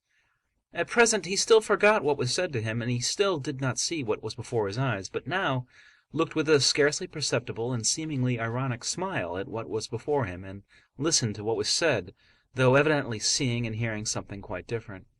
Formerly he had appeared to be a kind-hearted but unhappy man, and so people had been inclined to avoid him. Now a smile at the joy of life always played around his lips, and sympathy for others shone in his eyes, with a questioning look as to whether they were as contented as he was, and people felt pleased by his presence. Previously he had talked a great deal, grew excited when he talked, and seldom listened. Now he was seldom carried away in conversation, and knew how to listen, so that people readily told him their most intimate secrets. The princess, who had never liked Pierre, and had been particularly hostile to him since she had felt herself under obligation to him after the old count's death, now, after staying a short time in Orel, where she had come intending to show Pierre that in spite of his ingratitude she considered it her duty to nurse him, felt to her surprise and vexation that she had become fond of him. Pierre did not in any way seek her approval, he merely studied her with interest. Formerly she had felt that he regarded her with indifference and irony, and so had shrunk into herself as she did with others, and had shown him only the combative side of her nature. But now he seemed to be trying to understand the most intimate places of her heart, and mistrustfully at first, but afterwards gratefully, she let him see the hidden, kindly sides of her character. The most cunning man could not have crept into her confidence more successfully, evoking memories of the best times of her youth and showing sympathy with them. Yet Pierre's cunning consisted simply in finding pleasure in drawing out the human qualities of the embittered, hard, and in her own way proud princess. Yes, he is a very, very kind man when he is not under the influence of bad people, but of people such as myself, thought she. His servants, too, Terenty and Vaska, in their own way, noticed the change that had taken place in Pierre. They considered that he had become much simpler. Trenty, when he had helped him undress and wished him good night, often lingered with his master's boots in his hands and clothes over his arm, to see whether he would not start a talk, and Pierre, noticing that Trenty wanted a chat, generally kept him there. "Well, tell me now, how did you get food?" he would ask, and Terenty would begin talking of the destruction of Moscow and of the old count, and would stand for a long time holding the clothes and talking, or sometimes listening to Pierre's stories, and then would go out into the hall with a pleasant sense of intimacy with his master and affection for him. The doctor who attended Pierre and visited him every day, though he considered it his duty as a doctor to pose as a man whose every moment was of value to suffering humanity, would sit for hours with Pierre, telling him his favorite anecdotes and his observations on the characters of his patients in general, especially of the ladies. "It's a pleasure to talk to a man like that. He is not like our provincials," he would say. There were several prisoners from the French army in Orel, and the doctor brought one of them, a young Italian, to see Pierre. The officer began visiting Pierre, and the princess used to make fun of the tenderness the Italian expressed for him. The Italian seemed happy only when he could come to see Pierre, talk with him, tell him about his past, his life at home, and his love, and pour out to him his indignation against the French and especially against Napoleon. "If all Russians are in the least like you, it is a sacrilege to fight such a nation," he said to Pierre. "You, who have suffered so from the French, do not even feel animosity towards them." Pierre had evoked the passionate affection of the Italian merely by evoking the best side of his nature and taking a pleasure in so doing. During the last day of Pierre's stay in Orel, his old Masonic acquaintance, Count Wilarski, who had introduced him to the lodge in 1807, came to see him. Wilarski was married to a Russian heiress who had a large estate in Orel province, and he occupied a temporary post in the commissariat department in that town. Hearing that Bezúkhov was in Orel, Wilarski, though they had never been intimate, came to him with the professions of friendship and intimacy that people who meet in a desert generally express for one another. Wilarski felt dull in Orel, and was pleased to meet a man of his own circle, and, as he supposed, of similar interests. But to his surprise, Wilarski soon noticed that Pierre had lagged much behind the times, and had sunk, as he expressed it to himself, into apathy and egotism. "You're letting yourself go, my dear fellow," he said. But for all that, Wilarski found it pleasanter now than it had been formerly to be with Pierre, and came to see him every day. To Pierre, as he looked at and listened to Wilarski, it seemed strange to think that he had been like that himself but a short time before. Wilarski was a married man with a family, busy with his family affairs, his wife's affairs, and his official duties. He regarded all these occupations as hindrances to life, and considered that they were all contemptible because their aim was the welfare of himself and his family. Military, administrative, political, and Masonic interests continually absorbed his attention.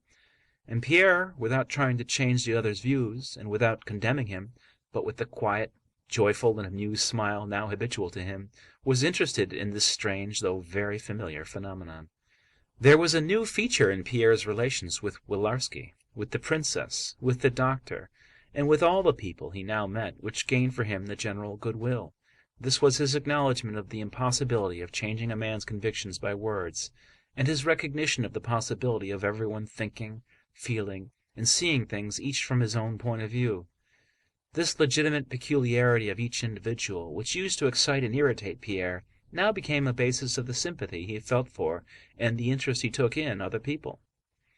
The difference and sometimes complete contradiction between men's opinions and their lives, and between one man and another, pleased him and drew from him an amused and gentle smile. In practical matters, Pierre unexpectedly felt within himself a centre of gravity he had previously lacked. Formerly all pecuniary questions, especially requests for money, to which as an extremely wealthy man he was very exposed, produced in him a state of hopeless agitation and perplexity.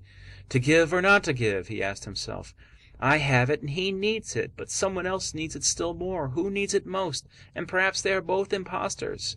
In the old days he had been unable to find a way out of all of these surmises, and had given to all who asked, as long as he had anything to give. Formerly he had been in a similar state of perplexity with regard to every question concerning his property, when one person advised one thing and another something else. Now, to his surprise, he found that he no longer felt either doubt or perplexity about these questions. There was now within him a judge who, by some rule unknown to him, decided what should or should not be done. He was as indifferent as heretofore to money matters, but now he felt certain of what ought and what ought not to be done. The first time he had recourse to his new judge was when a French prisoner, a colonel, came to him, and after talking a great deal about his exploits, concluded by making what amounted to a demand that Pierre should give him 4,000 francs to send to his wife and children. Pierre refused without the least difficulty or effort, and was afterwards surprised how simple and easy had been what used to appear so insurmountably difficult. At the same time that he refused the colonel's demand, he made up his mind that he must have recourse to artifice when leaving Orel, to induce the Italian officer to accept some money of which he was evidently in need. A further proof to Pierre of his own more settled outlook on practical matters was furnished by his decision with regard to his wife's debts and to the rebuilding of his houses in and near Moscow. His head steward came to him at Orel, and Pierre reckoned up with him his diminished income. The burning of Moscow had cost him, according to the head steward's calculation, about 2,000,000 roubles. To console Pierre for these losses, the head steward gave him an estimate showing that despite these losses his income would not be diminished, but would even be increased, if he refused to pay his wife's debts, which he was under no obligation to meet, and did not rebuild his Moscow house and the country house on his Moscow estate, which had cost him 80,000 roubles a year and brought in nothing. Yes, of course, that's true, said Pierre with a cheerful smile. I don't need all that at all. By being ruined, I've become much richer. But in January, Savélich came from Moscow and gave him an account of the state of things there, and spoke of the estimate an architect had made of the cost of rebuilding the town and country houses, speaking of this as of a settled matter. About the same time he received letter from Prince Vasily and other Petersburg acquaintances speaking of his wife's debts, and Pierre decided that the steward's proposals which had so pleased him were wrong, and that he must go to Petersburg and settle his wife's affairs, and must rebuild in Moscow. Why this was necessary he did not know, but he knew for certain that it was necessary. His income would be reduced by 3/4, but he felt it must be done. Willarski was going to Moscow, and they agreed to travel together. During the whole time of his convalescence in Orel, Pierre had experienced a feeling of joy, freedom in life. But when during his journey he found himself in the open world and saw hundreds of new faces, that feeling was intensified. Throughout his journey he felt like a schoolboy on holiday. Everyone, the stagecoach driver, the post-house overseers, the peasants on the roads and in the villages, had a new significance for him. The presence and remarks of Willarski, who continually deplored the ignorance and poverty of Russia and its backwardness compared with Europe, only heightens Pierre's pleasure. Where Willarski saw deadness, Pierre saw an extraordinary strength and vitality, the strength which in that vast space, amid the snows, maintained the life of this original, peculiar, and unique people. He did not contradict Willarski, and even seemed to agree with him, an apparent agreement being the simplest way to avoid discussions that could lead to nothing, and he smiled joyfully as he listened to him. End of chapter 13. Recording by Jersey City Frankie.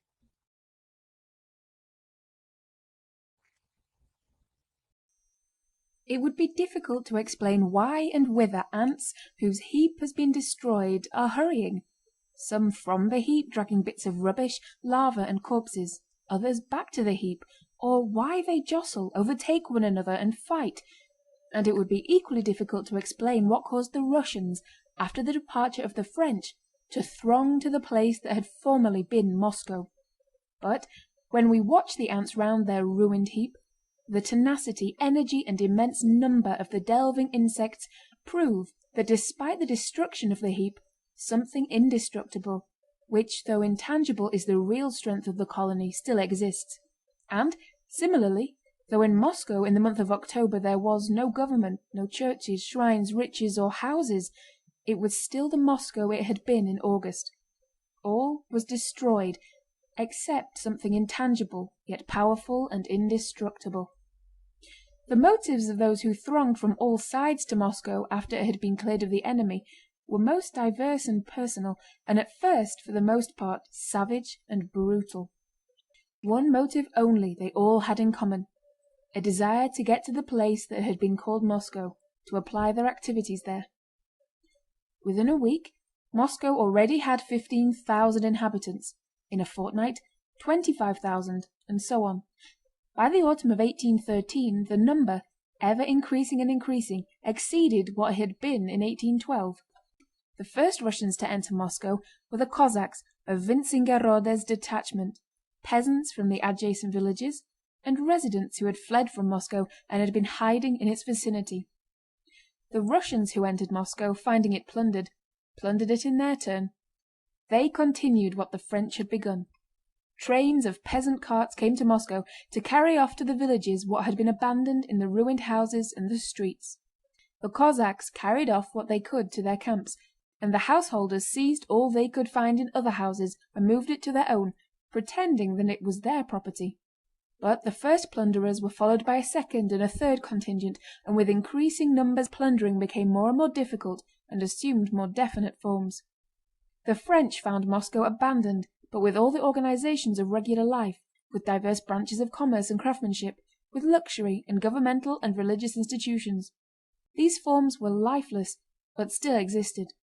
There were bazaars, shops, warehouses, market stalls, granaries, for the most part still stocked with goods. And there were factories and workshops, palaces and wealthy houses filled with luxuries, hospitals, prisons, government offices, churches, and cathedrals. The longer the French remained, the more these forms of town life perished, until finally all was merged into one confused, lifeless scene of plunder. The more the plundering by the French continued, the more both the wealth of Moscow and the strength of its plunderers was destroyed. But plundering by the Russians, with which the reoccupation of the city began, had an opposite effect. The longer it continued and the greater the number of people taking part in it, the more rapidly was the wealth of the city and its regular life restored. Besides the plunderers, very various people, some drawn by curiosity, some by official duties, some by self-interest, house owners, clergy, officials of all kinds, tradesmen, artisans, and peasants, streamed into Moscow as blood flows to the heart. Within a week, the peasants who came with empty carts to carry off plunder were stopped by the authorities and made to cart the corpses out of the town. Other peasants, having heard of their comrades' discomfiture, came to town bringing rye, oats, and hay, and beat down one another's prices to below what they had been in former days. Gangs of carpenters hoping for high pay arrived in Moscow every day, and on all sides logs were being hewn, new houses built, and old, charred ones repaired. Tradesmen began trading in booths. Cook shops and taverns were opened in partially burned houses. The clergy resumed the services in many churches that had not been burned. Donors contributed church property that had been stolen. Government clerks set up their baize-covered tables and their pigeonholes of documents in small rooms. The higher authorities and the police organized the distribution of goods left behind by the French. The owners of houses in which much property had been left, brought there from other houses, complained of the injustice of taking everything to the faceted palace in the Kremlin. Others insisted that, as the French had gathered things from different houses into this or that house, it would be unfair to allow its owner to keep all that was found there. They abused the police and bribed them, made out estimates at 10 times their value for government stores that had perished in the fire, and demanded relief. And Count Rostopchín wrote proclamations. End of chapter 14. This recording is in the public domain.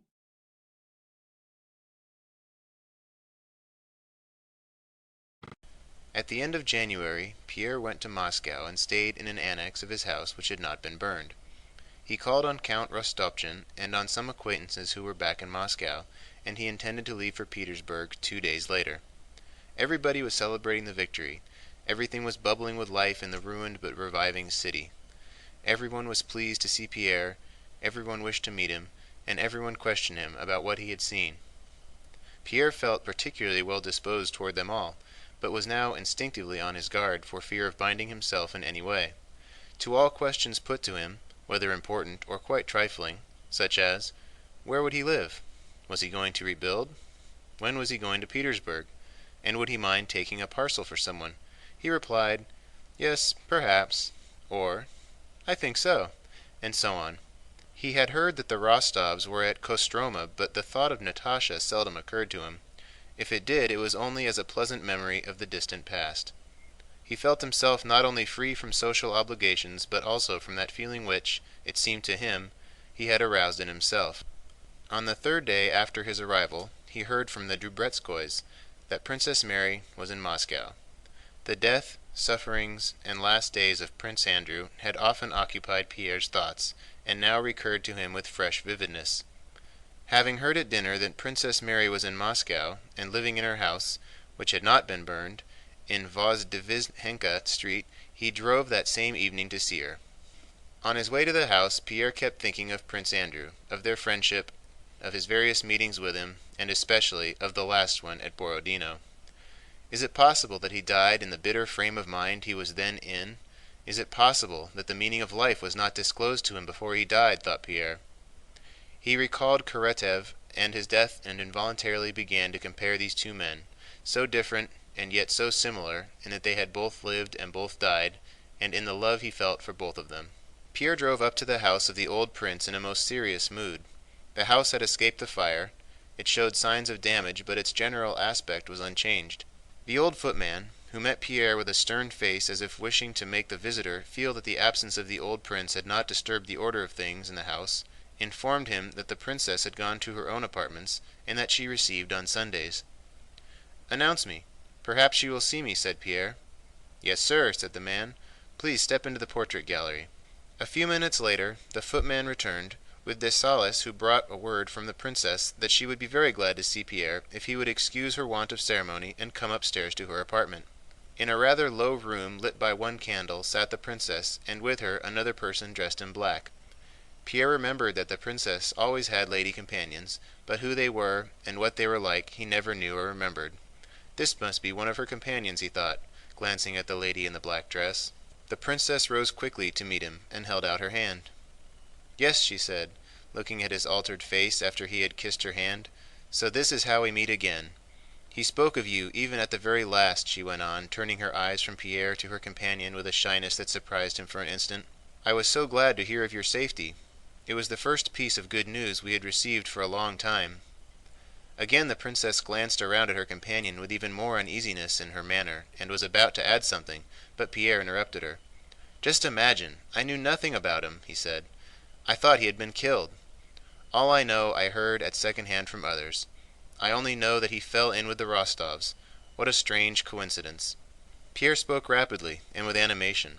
He glanced once at the companion's face, saw her attentive and kindly gaze fixed on him, and, as often happens when one is talking, felt somehow that this companion in the black dress was a good, kind, excellent creature who would not hinder his conversing freely with Princess Mary. But when he mentioned the Rostovs, Princess Mary's face expressed still greater embarrassment. She again glanced rapidly from Pierre's face to that of the lady in the black dress and said, "Do you really not recognize her?" Pierre looked again at the companion's pale, delicate face with its black eyes and peculiar mouth, and something near to him, long forgotten and more than sweet, looked at him from those attentive eyes. "But no, it can't be," he thought. "This stern, thin, pale face that looks so much older, it cannot be she. It merely reminds me of her." But at that moment Princess Mary said, "Natásha!" And with difficulty, effort, and stress, like the opening of a door grown rusty on its hinges, a smile appeared on the face with the attentive eyes, and from that opening door came a breath of fragrance which suffused Pierre with a happiness he had long forgotten and of which he had not even been thinking, especially at that moment. It suffused him, seized him, and enveloped him completely. When she smiled, doubt was no longer possible. It was Natásha, and he loved her. At that moment Pierre involuntarily betrayed to her, to Princess Mary, and above all to himself, a secret of which he himself had been unaware. He flushed joyfully, yet with painful distress. He tried to hide his agitation, but the more he tried to hide it, the more clearly, clearer than any words could have done, did he betray to himself, to her, and to Princess Mary, that he loved her. No, it's only the unexpectedness of it, thought Pierre. But as soon as he tried to continue the conversation he had begun with Princess Mary, he again glanced at Natásha, and a still deeper flush suffused his face, and a still stronger agitation of mingling joy and fear seized his soul. He became confused in his speech and stopped in the middle of what he was saying. Pierre had failed to notice Natásha because he did not at all expect to see her there, but he had failed to recognize her because the change in her since he last saw her was immense. She had grown thin and pale, but that was not what made her unrecognizable. She was unrecognizable at the moment he entered, because on that face whose eyes had always shone with a suppressed smile of the joy of life, now when he first entered and glanced at her there, was not the least shadow of a smile. Only her eyes were kindly attentive and sadly interrogative. Pierre's confusion was not reflected by any confusion on Natásha's part, but only by the pleasure that just perceptibly lit up her whole face. End of chapter 15. This recording is in the public domain.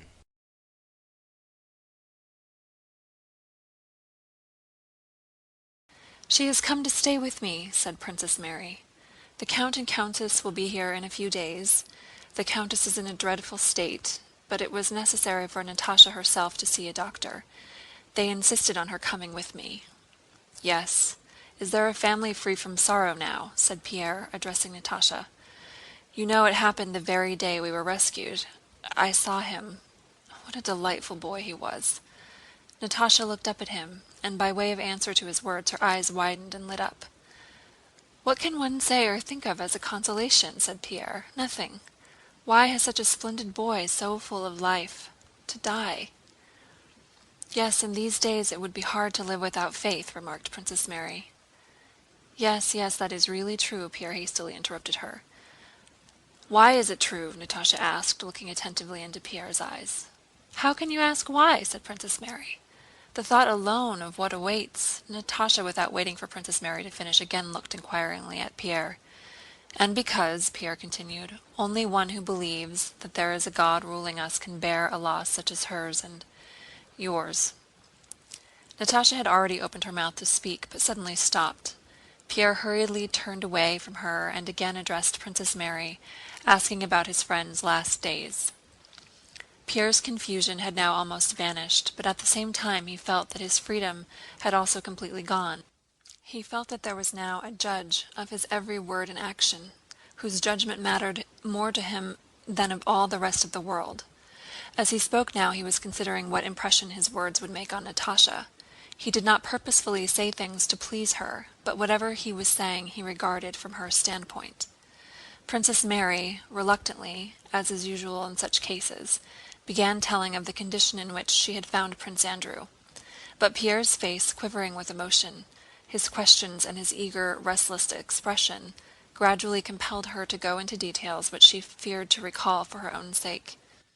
Yes, and so, Pierre kept saying as he leaned toward her with his whole body and eagerly listened to her story. Yes, so he grew tranquil and softened. With all his soul he had always sought one thing, to be perfectly good, so he could not be afraid of death. The faults he had, if he had any, were not of his making, so he did soften. What a happy thing that he saw you again, he added, suddenly turning to Natásha and looking at her with eyes full of tears. Natásha's face twitched. She frowned and lowered her eyes for a moment. She hesitated for an instant whether to speak or not. "Yes, that was happiness," she then said in her quiet voice with its deep chest notes. "For me, certainly, was happiness." She paused. "And he said he was wishing for it at the very moment I entered the room." Natásha's voice broke. She blushed, pressed her clasped hands on her knees, and then, controlling herself with an evident effort, lifted her head and began to speak rapidly. "We knew nothing of it when we started from Moscow. I did not dare even ask about him. Then suddenly Sonia told me he was traveling with us. I had no idea and could not imagine what state he was in. All I wanted was to see him and be with him," she said, trembling and breathing quickly. And not letting them interrupt her, she went on to tell what she had never yet mentioned to anyone, all she had lived through during those 3 weeks of their journey and life at Yaroslavl. Pierre listened to her with lips parted and eyes fixed upon her full of tears. As he listened, he did not think of Prince Andrew, nor of death, nor of what she was telling. He listened to her and felt only pity for her, for what she was suffering now while she was speaking. Princess Mary, frowning in her effort to hold back tears, sat beside Natásha and heard for the first time the story of those last days of her brother's and Natásha's love. Evidently, Natásha needed to tell that painful yet joyful tale. She spoke, mingling the most trifling details with the intimate secrets of her soul, and it seemed as if she could never finish. Several times she repeated the same thing twice. De Sala's voice was heard outside the door asking whether little Nicholas might come in to say good night. "Well, that's all. Everything," said Natásha. She got up quickly just as Nicholas entered, almost ran into the door, which was hidden by the curtains, struck her head against it, and rushed from the room with a moan either of pain or sorrow. Pierre gazed at the door through which she had disappeared, and did not understand why he suddenly felt all alone in the world.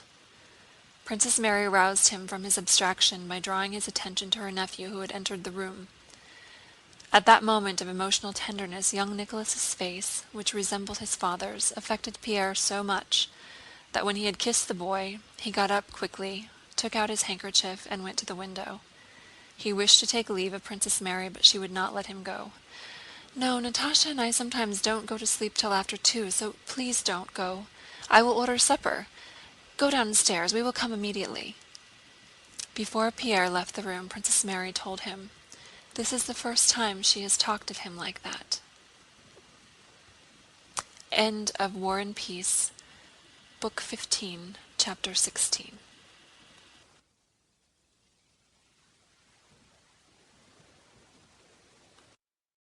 Pierre was shown into the large, brightly lit dining room. A few minutes later he heard footsteps, and Princess Mary entered with Natásha. Natásha was calm, though a severe and grave expression had again settled on her face.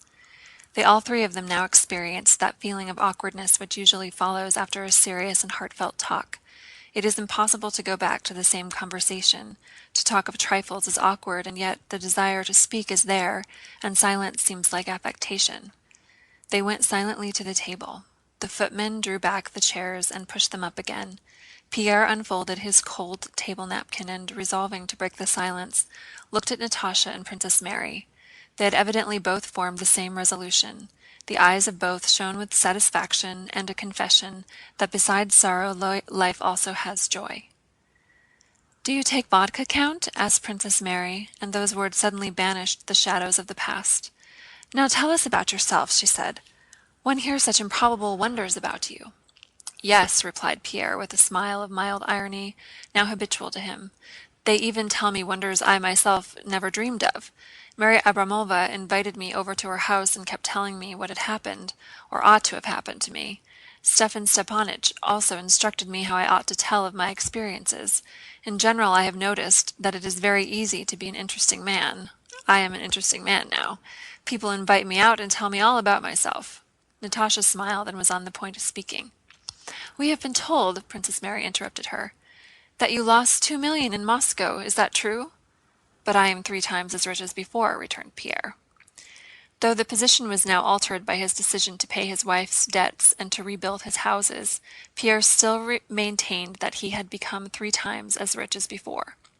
"What I have certainly gained is freedom," he began seriously, but did not continue, noticing that this theme was too egotistic. "Are you building?" "Yes, Savélich says I must."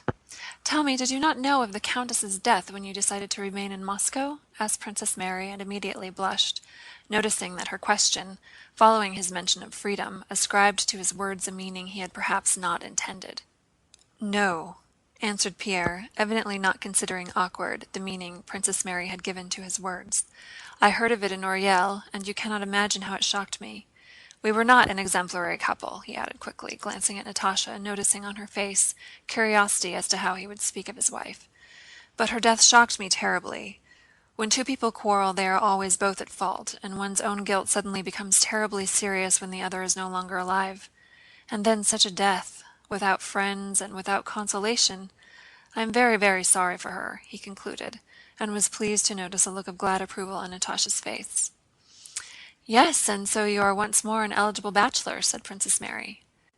Pierre suddenly flushed crimson, and for a long time tried not to look at Natásha. When he ventured to glance her way again, her face was cold, stern, and he fancied even contemptuous. "And did you really see and speak to Napoleon as we have been told?" said Princess Mary.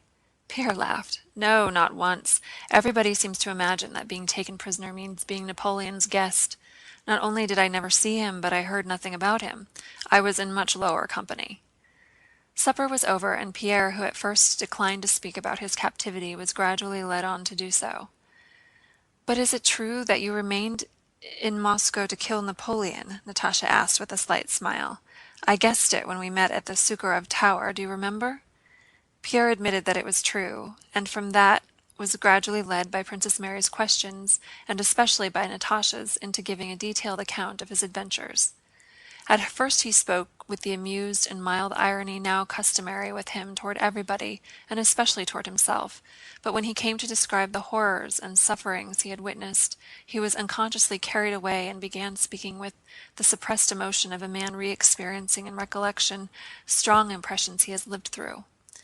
Princess Mary, with a gentle smile, looked now at Pierre and now at Natásha. In the whole narrative she saw only Pierre and his goodness.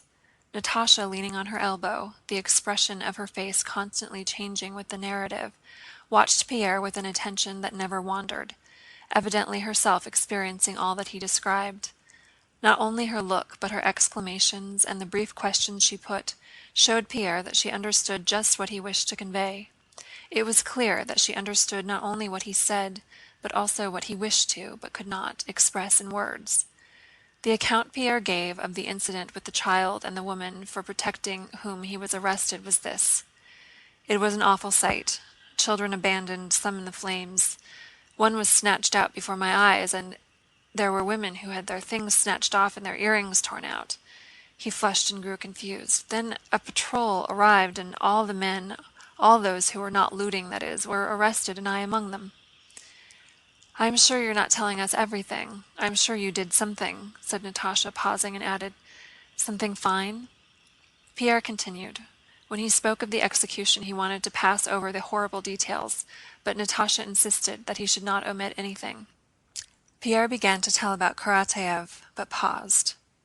By this time he had risen from the table and was pacing the room, Natásha following him with her eyes. Then he added, "No, you cannot understand what I learned from that illiterate man. That simple fellow." "Yes, yes, go on," said Natásha. "Where is he?" "They killed him almost before my eyes." And Pierre, his voice trembling continually, went on to tell of the last days of their retreat, of Karatáev's illness and his death. He told of his adventures as he had never yet recalled them. He now, as it were, saw a new meaning in all he had gone through. Now that he was telling it all to Natásha, he experienced that pleasure which a man has when women listen to him. Not clever women who, when listening, either try to remember what they hear to enrich their minds, and when opportunity offers to retell it, or who wish to adopt it to some thought of their own and promptly contribute their own clever comments prepared in their little mental workshop, but the pleasure given by real women gifted with a capacity to select and absorb the very best a man shows of himself. Natásha, without knowing it, was all attention. She did not lose a word, no single quiver in Pierre's voice, no look, no twitch of a muscle in his face, nor a single gesture. She caught the unfinished word in its flight and took it straight into her open heart, divining the secret meaning of all Pierre's mental travail.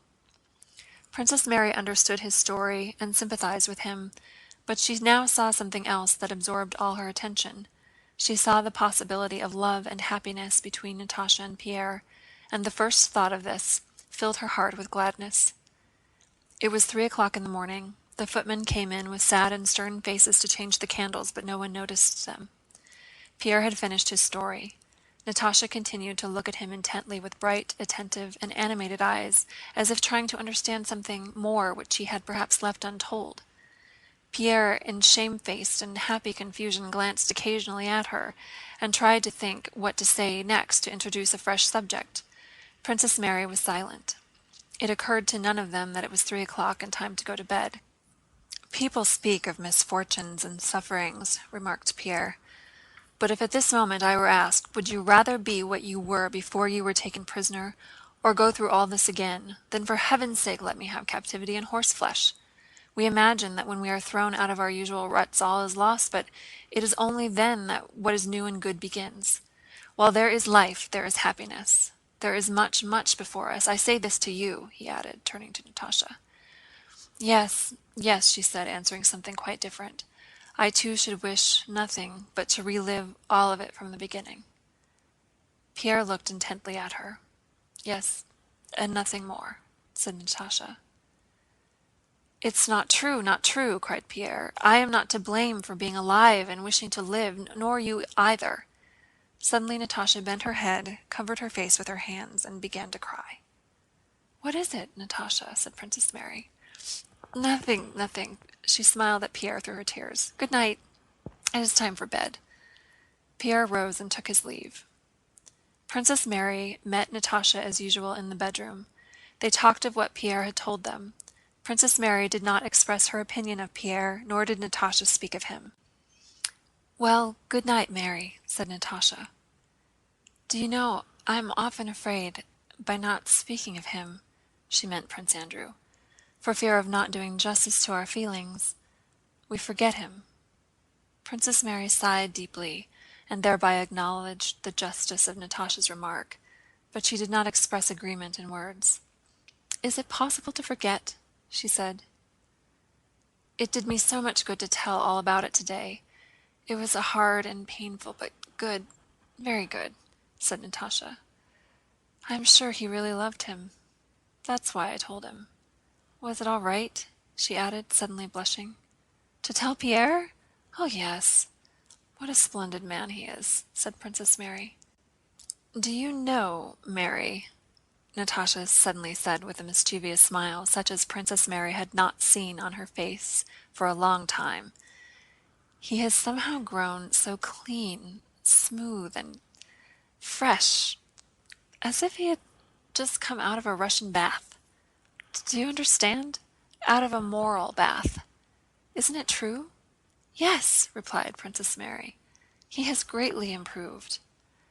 With a short coat and his hair cropped, just as if he had come straight from the bath. Papa used to. I understand why he, meaning Prince Andrew, liked no one so much as him," said Princess Mary. "Yes, and yet he is quite different. They say men are friends when they are quite different. That must be true. Really, he is quite unlike him in everything. Yes, but he's wonderful." "Well, good night," said Natásha, and the same mischievous smile lingered for a long time on her face, as if it had been forgotten there. End of War and Peace, Book 15, Chapter 17.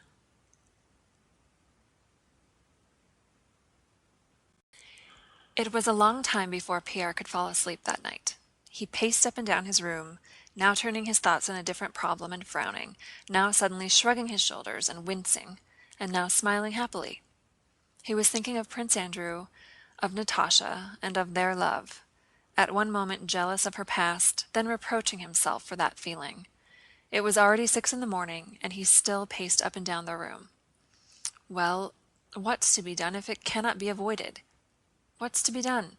Evidently it has to be so, said he to himself, and hastily undressing he got into bed, happy and agitated, but free from hesitation or indecision. Strange and impossible as such happiness seems, I must do everything that she and I may be man and wife, he told himself. A few days previously Pierre had decided to go to Petersburg on the Friday. When he awoke on the Thursday, Savélich came to ask him about packing for the journey. "What, to Petersburg? What is Petersburg? Who is there in Petersburg?" he asked involuntarily, though only to himself. Oh, yes, long ago before this happened, I did for some reason mean to go to Petersburg, he reflected. Why? But perhaps I shall go. What a good fellow he is, and how attentive, and how he remembers everything, he thought, looking at Savélich's old face. And what a pleasant smile he has. Well, Savélich, do you still not wish to accept your freedom? Pierre asked him. What's the good of freedom to me, your Excellency? We lived under the late Count, the kingdom of heaven be his, and we have lived under you too, without ever being wronged. And your children? The children will live just the same. With such masters one can live. But what about my heirs? Said Pierre. Supposing I suddenly marry, it might happen, he added with an involuntary smile. If I may take liberty, your Excellency, it would be a good thing. How easy he thinks it, thought Pierre. He doesn't know how terrible it is and how dangerous. Too soon or too late. It is terrible. So what are your orders? Are you starting tomorrow? Asked Savélich. No, I'll put it off for a bit. I'll tell you later. You must forgive the trouble I have put you to, said Pierre, and seeing Savélich smile, he thought, but how strange it is that he should not know now that there is no Petersburg for me, and that must be settled first of all. But probably he knows it well enough, and is only pretending. Shall I have a talk with him and see what he thinks? Pierre reflected. No, another time. At breakfast, Pierre told the princess, his cousin, that he had been to see Princess Mary the day before, and had there met, whom do you think? Natasha Rostova. The princess seemed to see nothing more extraordinary in that than as if he had seen Anna Semyonovna. Do you know her? Asked Pierre. I have seen the princess, she replied. I have heard that they were arranging a match for her with young Rostov. It would be a very good thing for the Rostovs. They are said to be utterly ruined. No, I mean, do you know Natasha Rostova? I heard about that affair of hers at the time. It was a great pity. No, she either doesn't understand or is pretending, thought Pierre. Better not say anything to her either. The princess, too, had prepared provisions for Pierre's journey. How kind they all are, thought Pierre. What is surprising is that they should trouble about all these things now when it can no longer be of interest to them. And all for me. On the same day, the chief of police came to Pierre, inviting him to send a representative to the faceted palace to recover things that were to be returned to their owners that day. And this man too, thought Pierre, looking into the face of the chief of police. What a fine, good-looking officer, and how kind. Fancy bothering about such trifles now, and they actually say he is not honest and takes bribes. What nonsense. Besides, why shouldn't he take bribes? That's the way he was brought up, and everybody does it. But what a kind, pleasant face, and how he smiles as he looks at me. Pierre went to Princess Mary's to dinner. As he drove through the streets, past the houses that had been burned down, he was surprised by the beauty of those ruins, the picturesqueness of the chimney stacks and tumble-down walls of the burned-out quarters of the town, stretching out and concealing one another, reminded him of the Rhine and the Colosseum. The cabmen he met and their passengers, the carpenters cutting the timber for new houses with axes, the women hawkers, the shopkeepers, all looked at him with cheerful, beaming eyes that seemed to say, "Ah, there he is. Let's see what will come of it." At the entrance to Princess Mary's house, Pierre felt doubtful whether he had actually been there the night before and really seen Natasha and talked to her. Perhaps I imagined it. Perhaps I shall go in and find no one there. But he had hardly entered the room before he felt her presence with his whole being by the loss of his sense of freedom. She was in the same black dress with soft folds, and her hair was done the same way as the day before, yet she was quite different. Had she been like this when he entered the day before, he could not for a moment have failed to recognize her. She was as he had known her almost as a child, and later on as Prince Andrew's fiancée. A bright, questioning light shone in her eyes, and on her face was a friendly and strangely roguish expression. Pierre dined with them, and would have spent the whole evening there, but Princess Mary was going to vespers, and Pierre left the house with her. Next day he came early, dined, and stayed the whole evening. Though Princess Mary and Natásha were evidently glad to see their visitor, and though all Pierre's interest was now centered in that house, by the evening they had talked over everything, and the conversation passed from one trivial topic to another, and repeatedly broke off. He stayed so long that Princess Mary and Natásha exchanged glances, evidently wondering when he would go. Pierre noticed this, but could not go. He felt uneasy and embarrassed, but sat on because he simply could not get up and take his leave. Princess Mary, foreseeing no end to this, rose first, and complaining of a headache, began to say good night. "So you are going to Petersburg tomorrow?" she asked. "No, I'm not going," Pierre replied hastily, in a surprised tone as though offended. "Yes, no, to Petersburg tomorrow, but I won't say good-bye yet. I will call round in case you have any commissions for me," said he, standing before Princess Mary and turning red, but not taking his departure. Natásha gave him her hand and went out. Princess Mary, on the other hand, instead of going away, sank into an armchair and looked sternly and intently at him with her deep, radiant eyes. The weariness she had plainly shown before had now quite passed off. With a deep and long-drawn sigh, she seemed to be prepared for a lengthy talk. When Natásha left the room, Pierre's confusion and awkwardness immediately vanished and were replaced by eager excitement. He quickly moved an armchair toward Princess Mary.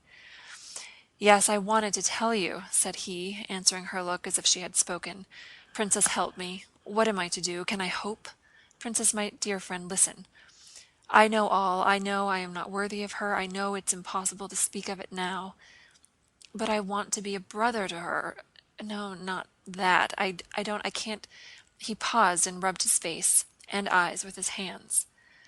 "Well," he went on with an evident effort at self-control and coherence, "I don't know when I began to love her, but I have loved her and her alone all my life, and I love her so that I cannot imagine life without her.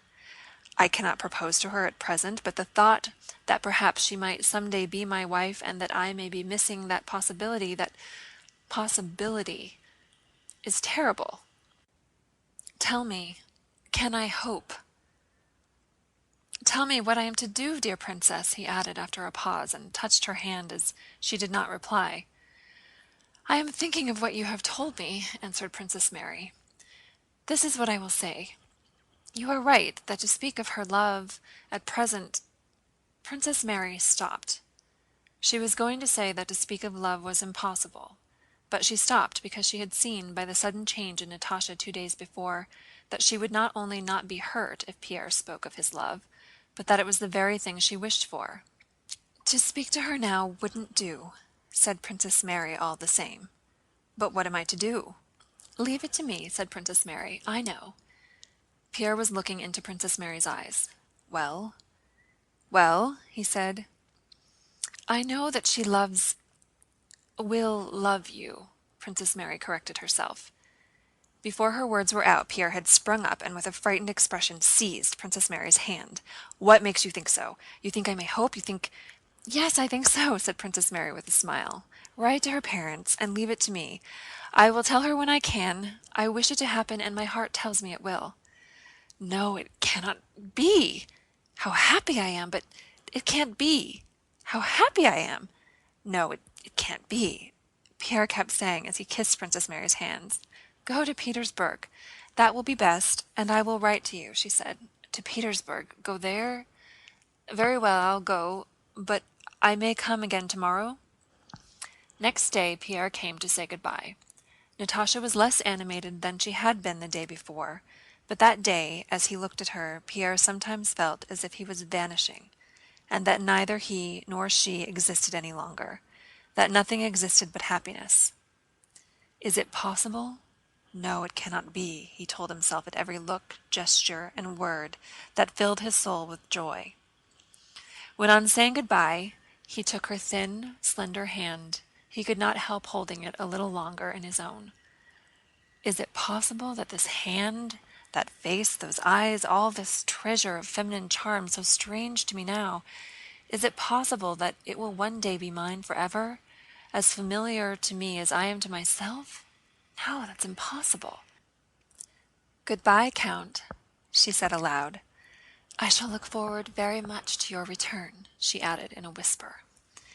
And these simple words, her look, and the expression on her face which accompanied them, formed for 2 months the subject of inexhaustible memories, interpretations, and happy meditations for Pierre. "I shall look forward very much to your return." Yes, yes. How did she say it? Yes. "I shall look forward very much to your return. Oh, how happy I am! What is happening to me? How happy I am!" said Pierre to himself. End of War and Peace, Book 15, Chapter 18.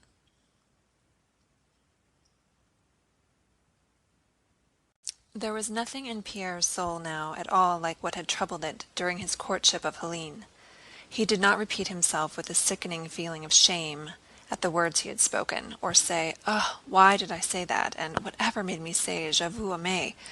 On the contrary, he now repeated in imagination every word that he or Natásha had spoken, and pictured every detail of her face and smile, and did not wish to diminish or add anything, but only to repeat it again and again.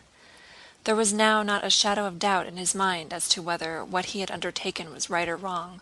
Only one terrible doubt sometimes crossed his mind. Wasn't it all a dream? Isn't Princess Mary mistaken? Am I not too conceited and self-confident? I believe all this, and suddenly Princess Mary will tell her, and she will be sure to smile and say, "How strange! He must be deluding himself.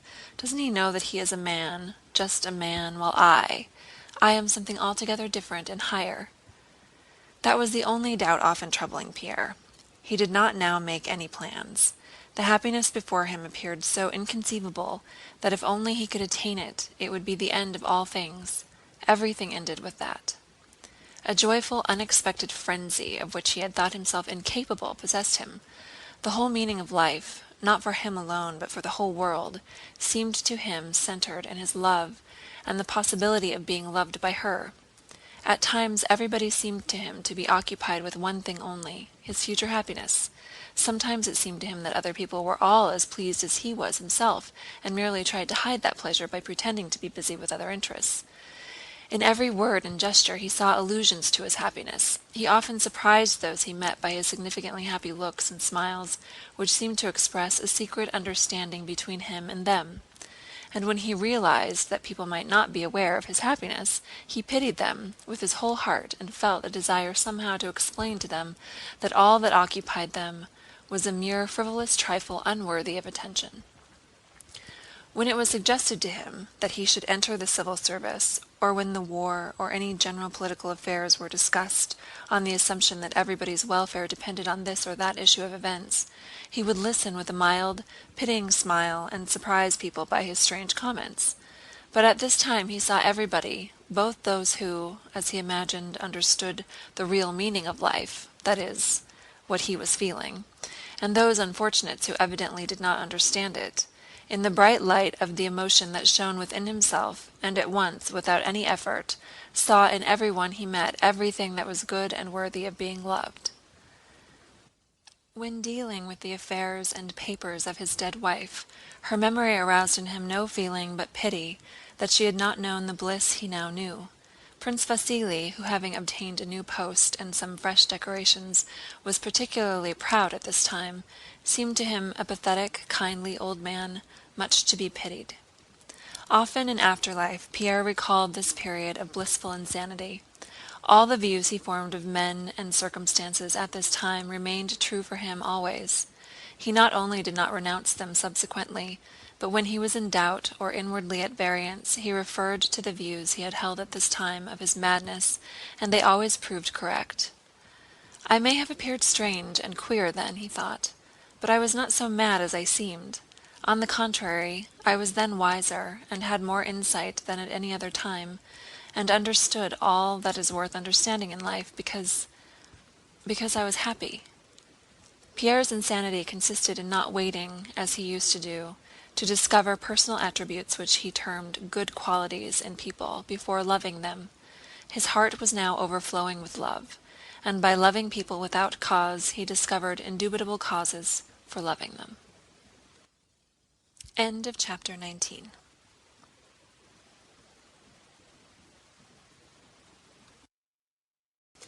After Pierre's departure that first evening, when Natásha had said to Princess Mary with a gaily mocking smile, "He looks just as if he had come out of a Russian bath, in a short coat with his hair cropped," something hidden and unknown to herself, but irrepressible, awoke in Natásha's soul.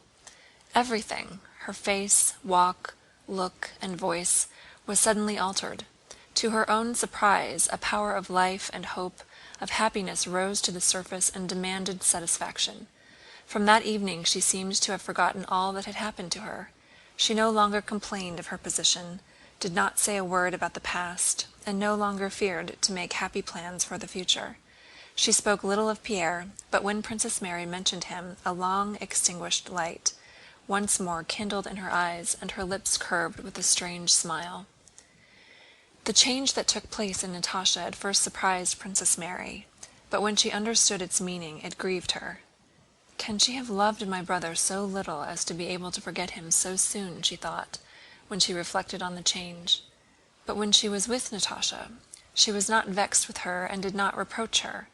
The reawakened power of life that had seized Natásha was so evidently irrepressible and unexpected by her that in her presence Princess Mary felt that she had no right to reproach her even in her heart. Natásha gave herself up so fully and frankly to this new feeling that she did not try to hide the fact that she was no longer sad, but bright and cheerful. When Princess Mary returned to her room after her nocturnal talk with Pierre, Natásha met her at the threshold. "Has he spoken? Yes, has he spoken?" she repeated, and a joyful yet pathetic expression which seemed to beg forgiveness for her joy settled on Natásha's face. "I wanted to listen at the door, but I knew you would tell me." Understandable and touching as the look with which Natásha gazed at her seemed to Princess Mary, and sorry as she was to see her agitation, these words pained her for a moment. She remembered her brother and his love. "But what's to be done? She can't help it," thought the princess. And with a sad and rather stern look she told Natásha all that Pierre had said. On hearing that he was going to Petersburg, Natásha was astounded. "To Petersburg," she repeated, as if unable to understand. But noticing the grieved expression on Princess Mary's face, she guessed the reason of that sadness and suddenly began to cry. "Mary," she said, "tell me what I should do. I'm afraid of being bad. Whatever you tell me, I will do. Tell me." "You love him?" "Yes," whispered Natásha.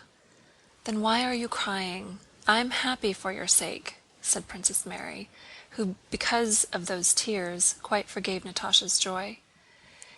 "It won't be just yet. Some day. Think what fun it will be when I am his wife and you marry Nicholas. Natásha, I have asked you not to speak of that. Let us talk about you." They were silent a while. "But why go to Petersburg?" Natásha suddenly asked, and hastily replied to her own question. "But no, he must.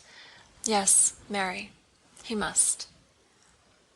End of Book 15, Chapter 20.